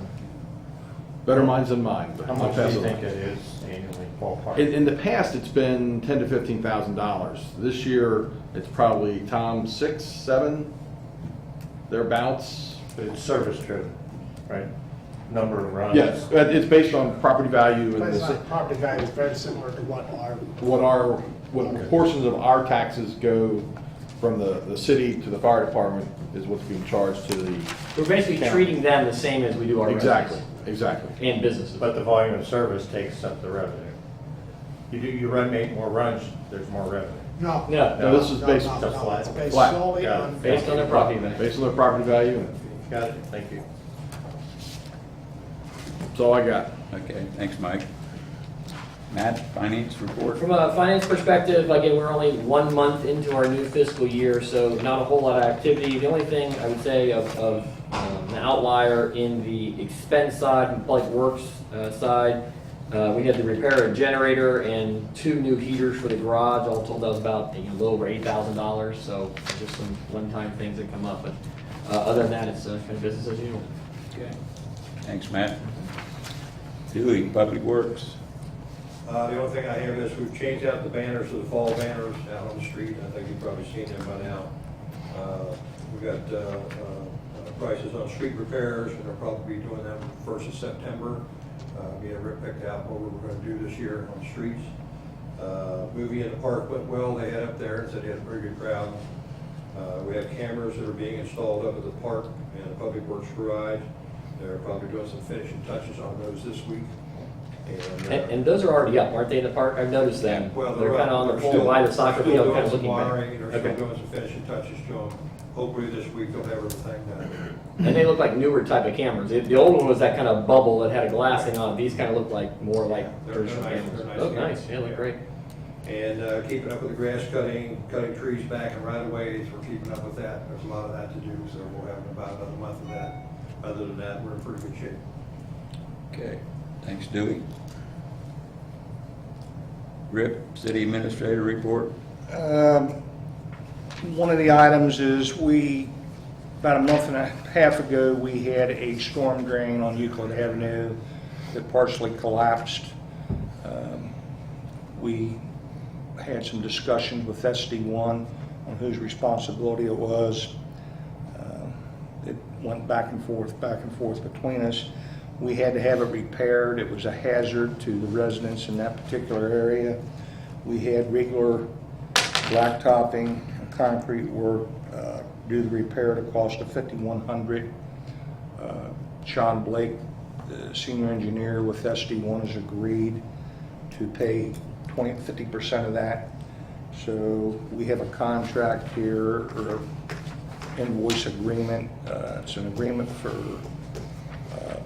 the contract for them. We have to sign agreeing that they'll pay 50% of that. So I have that to do, and then the mayor will sign that for that particular item. The next thing that I have on there is the map amendment for Crawley. We'll have a second reading on that tonight. We really don't know if they're going to build on Crawley or not due to the fact they needed a variance. The variance puts them actually on a roadway. They could not do that. We advised them we would vacate the road to the residents. He's checking with his relatives and the other people at the end of the road to see if they would be interested in taking over Crawley Lane. If they don't do that, then they have the option of digging back into the hillside and put a retaining wall in. That'd be their choice to make, but we did talk to them about We that. already repaired that once, didn't we? Or is it the front side? We've repaired it once, Is it in the same spot? right below their house, yes. That's the only But real. it's not where we fixed before, meaning our fix before has survived. It's a Right, different place. yeah, yeah. Okay. That's correct. That's just January. So, We talked about that. How many residents are on that road? 3. Okay. Well, there's actually 2 houses on the road. But isn't there about another one to be built? There's 2, and there's one that would be built, which Okay. would be 3. Okay. And then there's a rear yard from Park Street on that road. We have a PDS had sent us a contract for the one-stop shop, which is offering the services like our building and zoning, our Board of Adjustments, all these different things that they do, plan reviews, all that. They charge fees for, that's what pays them, part of their income.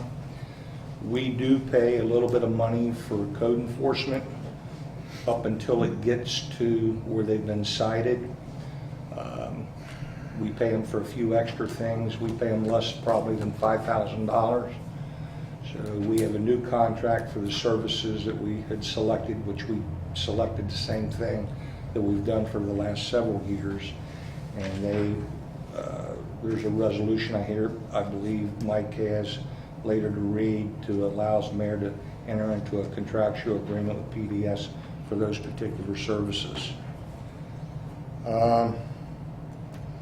We also have a municipal road aid agreement. It has a municipal order or resolution or whatever to read for our municipal road aid. That's for us to, as we've done for the last 4 or 5 years, be in the co-op agreement with the Department of Local Government. They receive approximately 3% of our municipal road aid, and that's for in case of emergency, which we did use for a road slide on Eubanks Road several years ago, which we received about $90,000 for that particular road incident. So we'll be asking you, or reading that municipal order for that. We've been approached, I told you at the caucus meeting, by Fort Mitchell, if we would be interested in help putting a sidewalk from Chrysler all the way down to Bromley Crescent Springs Road. It would have to go on our side of the roadway. They wanted to apply for the grant. Our city engineer, Greg Sketch, and Jay Becker from Becker and Baird looked at it. We have a problem with a wing wall underneath a culvert that goes underneath the road for a creek there. And the problem we have on that wing wall, which is on our side in our city, is it is separated from the actual culvert. And there's a good possibility over the few years it could fall over. With that being said, it is recommended that when we apply for this, when Fort Mitchell applies for this sidewalk grant, that we include the repair of that wing wall. Originally, the grant was going to cost 20%, which was going to be about $30,000 for Fort Mitchell, which we'd be entitled, responsible for 50% of that 20%. So it cost us about $15,000. The new estimate now is going to be a minimum of $26,000 to $30,000, our share. $26,000. But that's also repairing the culvert wall, which is a big wing wall, that stabilizes that roadway, and also for the sidewalk. Keeps the water from washing the bank out also. Keeps the water from washing the bank out. Is it on the Buttermilk Town Center side? Yes, Yeah. yes. You can't see it from there, you gotta walk over and look down there. No, I understand that, 'cause isn't that where the drainage basin is for? Yes. Buttermilk Town Center? Well, that drainage basin's above it, but that drainage basin runs in to What are the they gonna do creek. about the railroad track? I mean, you can't cross the railroad track. I have not seen the plan, have not reviewed it, they have not completed it yet. So they wanted to apply, they have to apply for this grant, and they called and asked me today if we would still be interested at 26,000, 26 to 33, and if so, they would like authorization of the mayor to send a letter to the Department of Local Government to advise that we're participating with Fort Mitchell in this particular TAP grant, or ICE-T And grant. their side would also be where the Fort Mitchell Station is? Yes. So, we want a sidewalk on from where to where? Our sidewalk's actually gonna run from Buttermilk Town Center all the way to the railroad tracks. So there is already one in front of Buttermilk Town Center. So it goes, does it go to the entrance to Home Depot and stops? No, yeah. It goes to the back entrance to Home Depot and stops. Right. So it's gonna go down past the lovely white pine trees that Tom, They cut well, down before they for get cut down for Christmas, Christmas. correct. Okay. There is a sidewalk on the other On side. the other side. Okay. And that goes But to- the So what's the need roadway, for the sidewalk on our side? but on the other side is not conducive. It'd be a lot more expensive to build it over there on our side. It's already on the other side.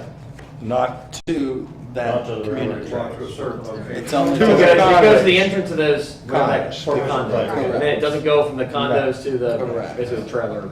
and it's easier to build it on our side and less expensive. There's some big holes in the way. Yeah, if they build it on that side, we don't pay for it. So how much, this is from Chrysler? No. No. Our piece would be from. The whole sidewalk grant is from Chrysler to Bromley Crescent Springs Road. The Chrysler's in Fort Mitchell, so it's coming all the way down. Is there another one? Is not one already there? Yes, there is one on the. So why do they want to put on, man, I'm confused. Why do they need one on both sides of the street? They just want one over there. There's not one from the railroad tracks down to the condos. There's nothing there. On their side. On They their want to side. put it on our Build it on side their and we got side. paid 26,000 for it. Right. Why can't they just put it on their side? And you said it's more expensive, A but, lot more expensive. well, especially if they have to pay for it. Please? Especially if they have to pay for No it. kidding. Well, they gotta pay 20%. And what they're trying to, they want a sidewalk there, but what Do our also it's residents go on doing, that it's sidewalk? linking everything in one big Our square. residents would not use them sidewalk. It's surprising how many people walk There's a lot of people down walking there on that around. road. Really? It gets dangerous. Yeah. Oh, yeah. Fix your car. So anyway, with that being I said, have one question. You said the Department of Local Government, I thought it was Department of Transportation. Department of Local Government Because oversees the when I municipal. drafted, it said Department of Transportation.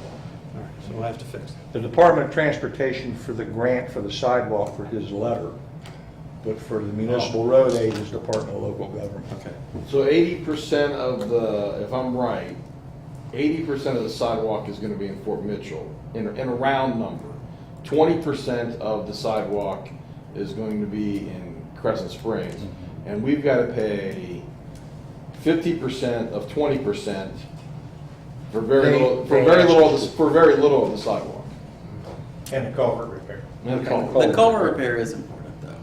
That, we're on the hook for that either way. We're gonna have to get to that sooner or later. Yeah, the culvert repair is the big thing.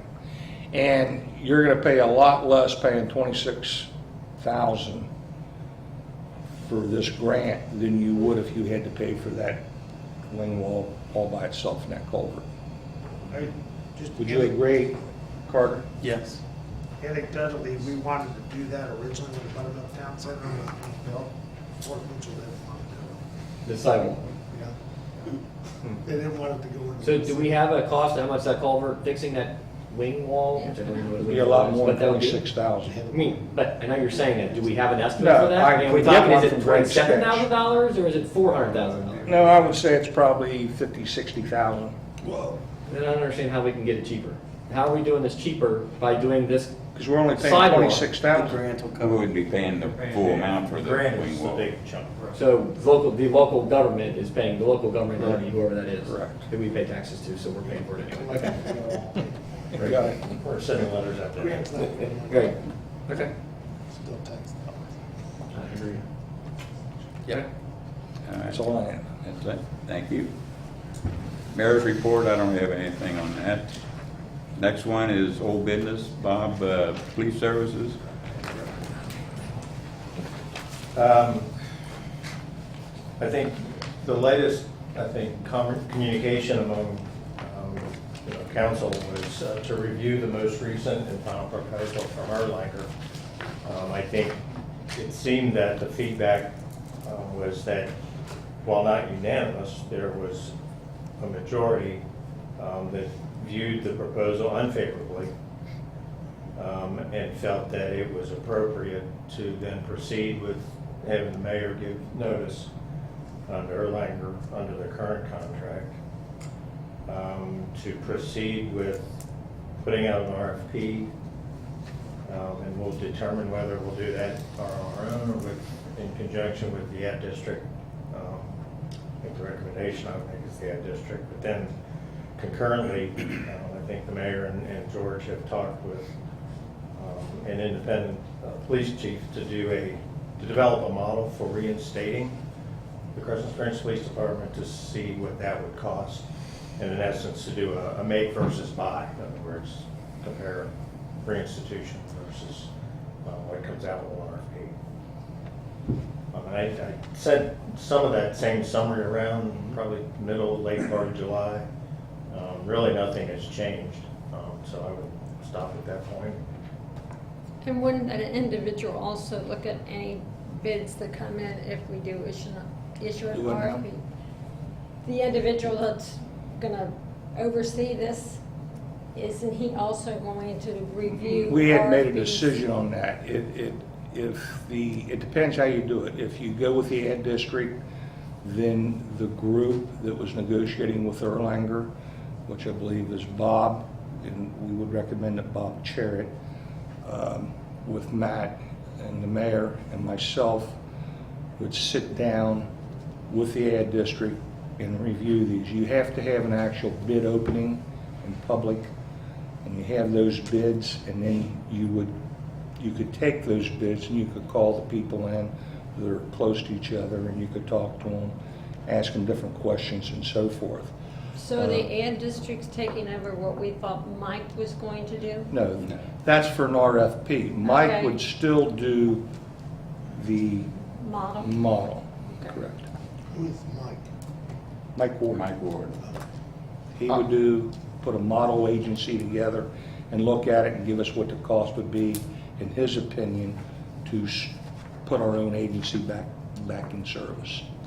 And I'm going to repeat what I said at the caucus meeting, is that I am scared to death of putting this out for an RFP, giving notice to Erlanger, having 12 months to get an RFP together, get bids, and then give someone 7, 8 months, whatever it is, to put a police force together. Scares me to death. Well, it's just an idea to George, look at it. If I can finish. I'm also, our budget was $166,000 over budget. If we had signed with Erlanger when we were that close, that would have saved $158,000.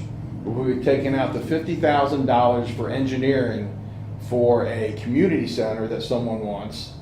We would have $41,000 to the good in this year's budget. Not the $200,000 that went out in a letter that we're behind. The number was actually 166. We could be ahead had we signed with Erlanger and not had the $50,000. With that, plus my fear, while I do agree with what Bob said, I think the best and final offer we got from Erlanger's very one-sided. As I stated in the caucus, I think we brought some of that on ourselves. But it scares me to death to make a change. Since I wasn't at the caucus, let me ask you this, Bob. What is the biggest issue with Erlanger? Is it the penalty? or the dollar amount? There was a I would number say of it was things. the net of all, It's a sum of of what all was parts. included, Yeah. yeah, sum of all the parts, Tom. I think what I did was try to break out, up to the good, we saw the increase, or excuse me, decrease if dispatch went to Kent County.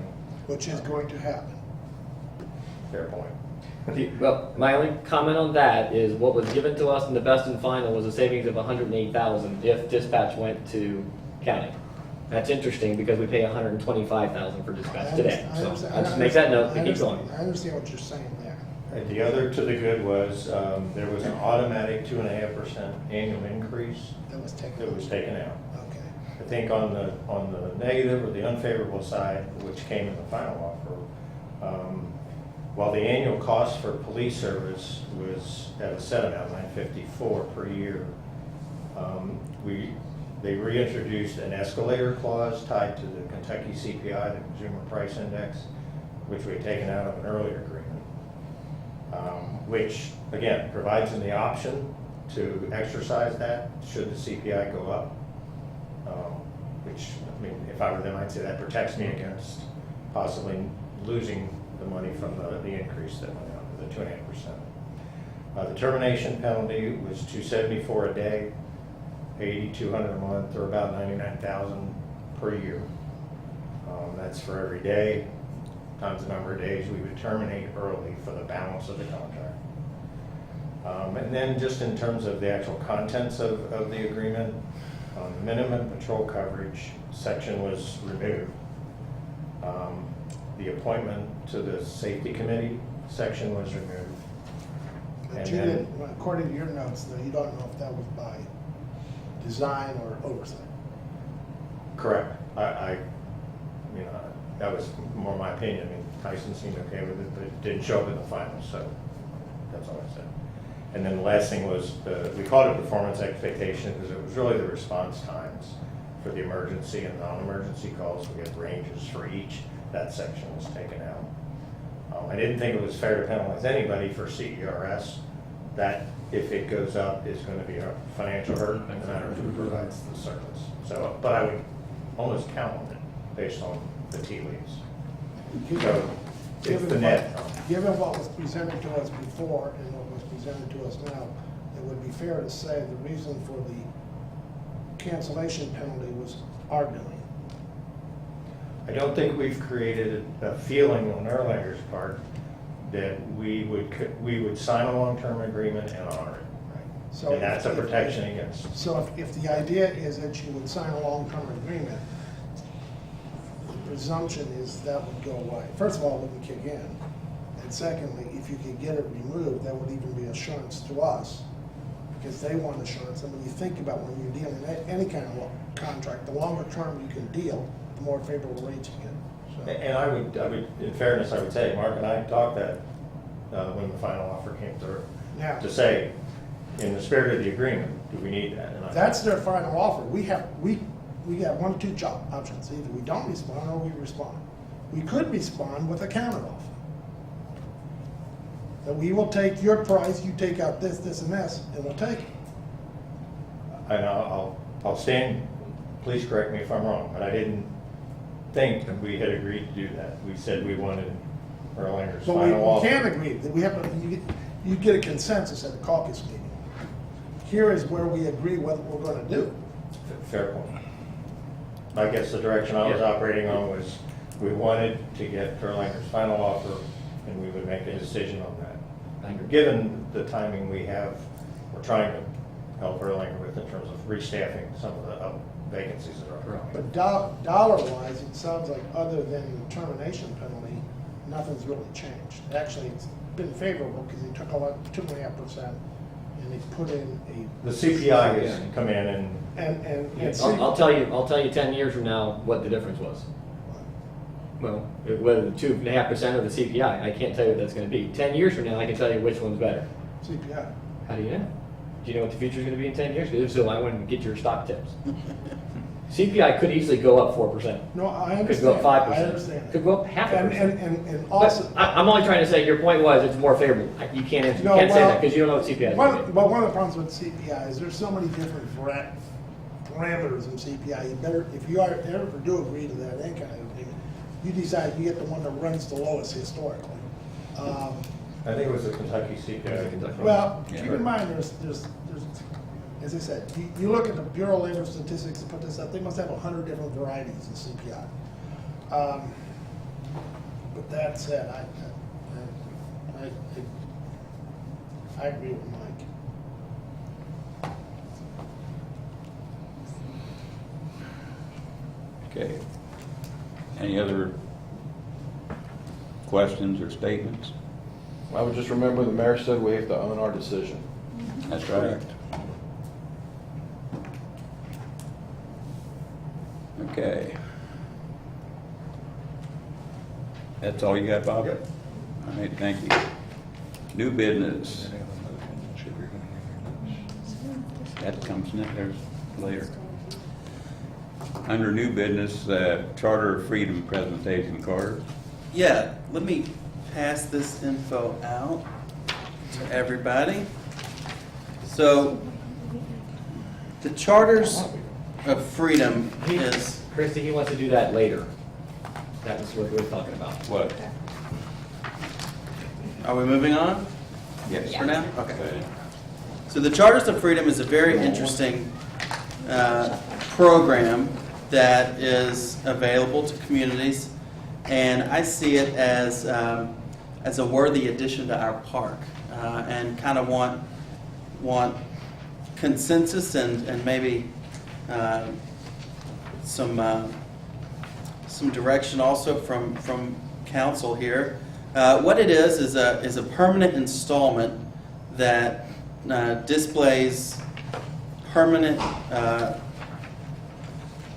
representations of the Bill of Rights and the Constitution of the United States, our founding documents, basically. And these are, they can be constructed in a variety of materials. Some communities do, granite, some do brick, some do concrete, and they're all etched bronze. And so it's a very classy look.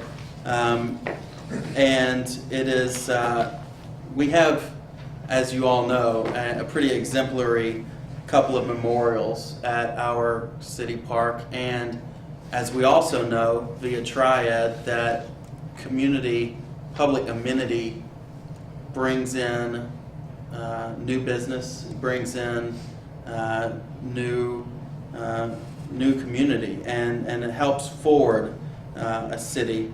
And so I think that this would be a largely donor-driven project. It would need very little. It would be much like the 9/11 memorial.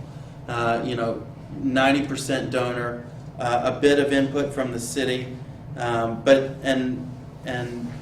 we have ample space kind of around our existing memorials, and I kind of wanted to know what the rest of you thought about it, and then we could move forward from there. Does anybody have any specific questions? There's pictures that you can look up here. I've actually also kind of worked up a little site concept drawing for how it would fit on our part. So if y'all can see me, I totally forgot about making this digital and putting it up on the TV, but I'll come out here. So as you see here, this is our existing, this is the corner, Rips Way's right up here, Buttermilk Pike right here. This is our existing Veterans Memorial. The September 11th Memorial, the restroom facility, the small pavilion one. And so right along the main pathway here, you can see that the space needed here is a little over 30 feet wide and anywhere from probably 10 to 20 feet of plaza area. So a 5-foot wide offshoot off of our main path that would connect through to the path that leads from the 9/11 Memorial down to the Veterans Way would satisfy a nice kind of overlook where we could see a lot of people, schools, organizations, come and spend time out here, and in the meantime, visit our restaurants and our other amenities. But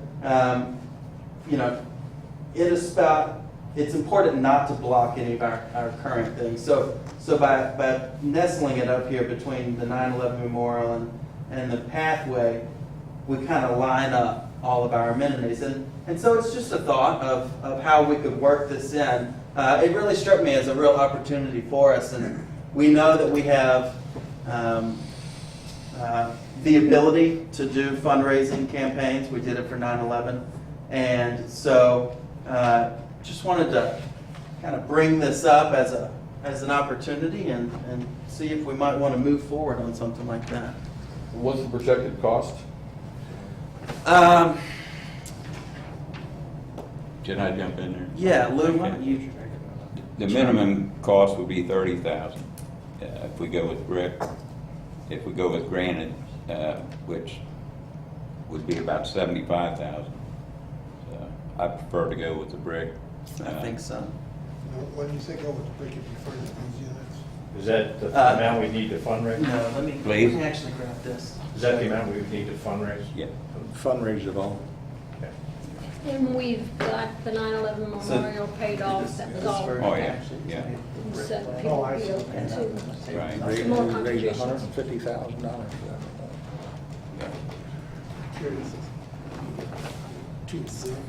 Well, I'm absolutely for it if it can be, fundraised. I mean, right now, the budget's tight, that we talked about, we're raising taxes on our residents.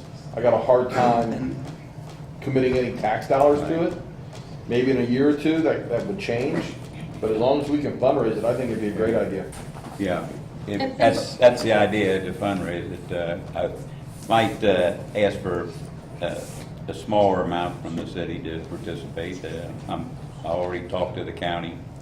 Well, probably would be our guys would They do would the sidewalk work, right? Side prep maybe, it's Right. no big deal. Yeah. It's not anything out of pocket. Right. Most everything is going to be asked to be donated. The materials, concrete, that'll hold the cost down too. So. Was anything ever done about the idea of the night of the dedication of the 9/11 memorial? What's her name? The monument lady. Nancy Nancy Golian. Yes, she did a very good presentation, and We're there gonna was put her some on a talk about. self-talking thing? Yes, The problem we did, we talked to some people that built them for the Newport Aquarium. And they were gonna get back to us and give us a price on what it would cost to make one of those. And they never did get back with us. I've called them twice. They haven't returned the calls. Now, the gentleman that's installing our cameras might know somebody that can do that. But yes, it is still a desire to try to get one of those up there. just. The zoo has, I think, museum center has. Yeah. It's, you go The online, I aquarium could not had- find them online. All I could find was people build them. And that's all I could find out. Well, I don't have to build one unless you use a shoebox or something. Carter, I like it, the idea, and I'd love to find a way to tie in Yeah. the commemorative event we did for veterans suicide. That's the idea, to tie all three of them in together and then promote them throughout the state to the Board of Education for all the schools to come make field trips. It's an education. This is an educational process, and so is the 9/11, and basically so is the Veterans Memorial. So, Thanks. okay, so I think it's a great idea. we have permission to go ahead with using that part of the park, basically, right? Okay. All right. Next item is municipal order, list of municipal orders.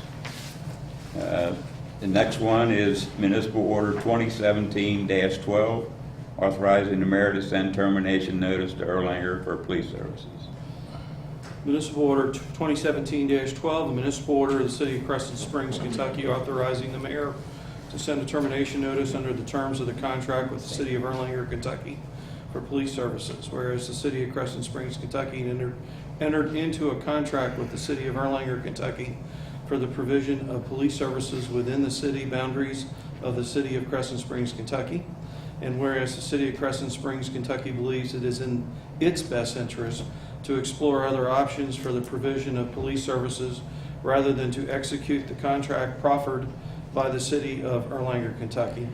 Now therefore be it authorized by the mayor and the city council of the city of Crescent Springs, Kentucky, that the mayor of Crescent Springs, Kentucky is hereby authorized to send the notice of termination under the terms of the written contract for the provision of police services existing between the city of Crescent Springs, Kentucky and the city of Erlanger, Kentucky. The mayor is further empowered to take other necessary steps to carry out the intent of this municipal order. Period. I will move to table municipal order 21712. I'll second. Need a motion? Roll call. Tom Bergamini. Yes. Matt Zek. No. Christie Arlinghouse. Yes. Mike Darty. Yes. Bob Mueller. No. Carter Dickerson. Yes. 4-2. Motion carries as stated. Motion is tabled, 4-2. Okay, next Just for item. the record, we did just put them in a timetable bind because Yeah, they want an answer by September. Well, they've got an offer on the table, and we can respond to that offer. Municipal Order 2017-13, authorizing the mayor to execute agreement to repair Euclid culvert projects between the city and SD1. Municipal Order 2017-13, a municipal order of the City of Crescent Springs, Kentucky, authorizing the mayor to execute on behalf of the city an agreement for the repair of the Euclid Avenue Culvert Project between the City of Crescent Springs, Kentucky and Sanitation District Number 1 of Northern Kentucky. Whereas the Sanitation District Number 1 of Northern Kentucky, SD1, has proposed an agreement for participation in the repair of the Euclid Avenue Culvert Project to repair the culvert and sinkhole, which agreement proposes to provide half of the cost of repairs, or $2,550 by SD1 and $2,550 by the City of Crescent Springs. And whereas the Euclid Avenue Culvert Project has been approved by SD1 to provide the aforesaid financial assistance, and the project itself was approved by SD1 on July 25th, 2017.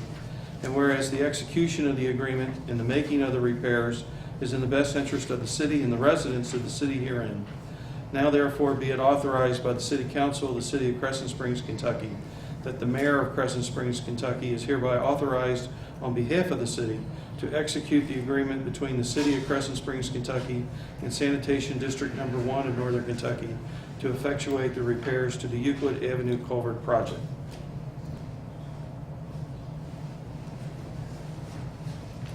Okay, There is a specific agreement that this SD1 sent, which has certain timelines in it, but the financial terms are exactly as stated. I'll move to approve municipal order 2017-13. I'll second. Mike's made a motion, Christie second. Roll call. Matt Zek. Yes. Christie Arlinghouse. Yes. Mike Darty. Yes. Bob Mueller.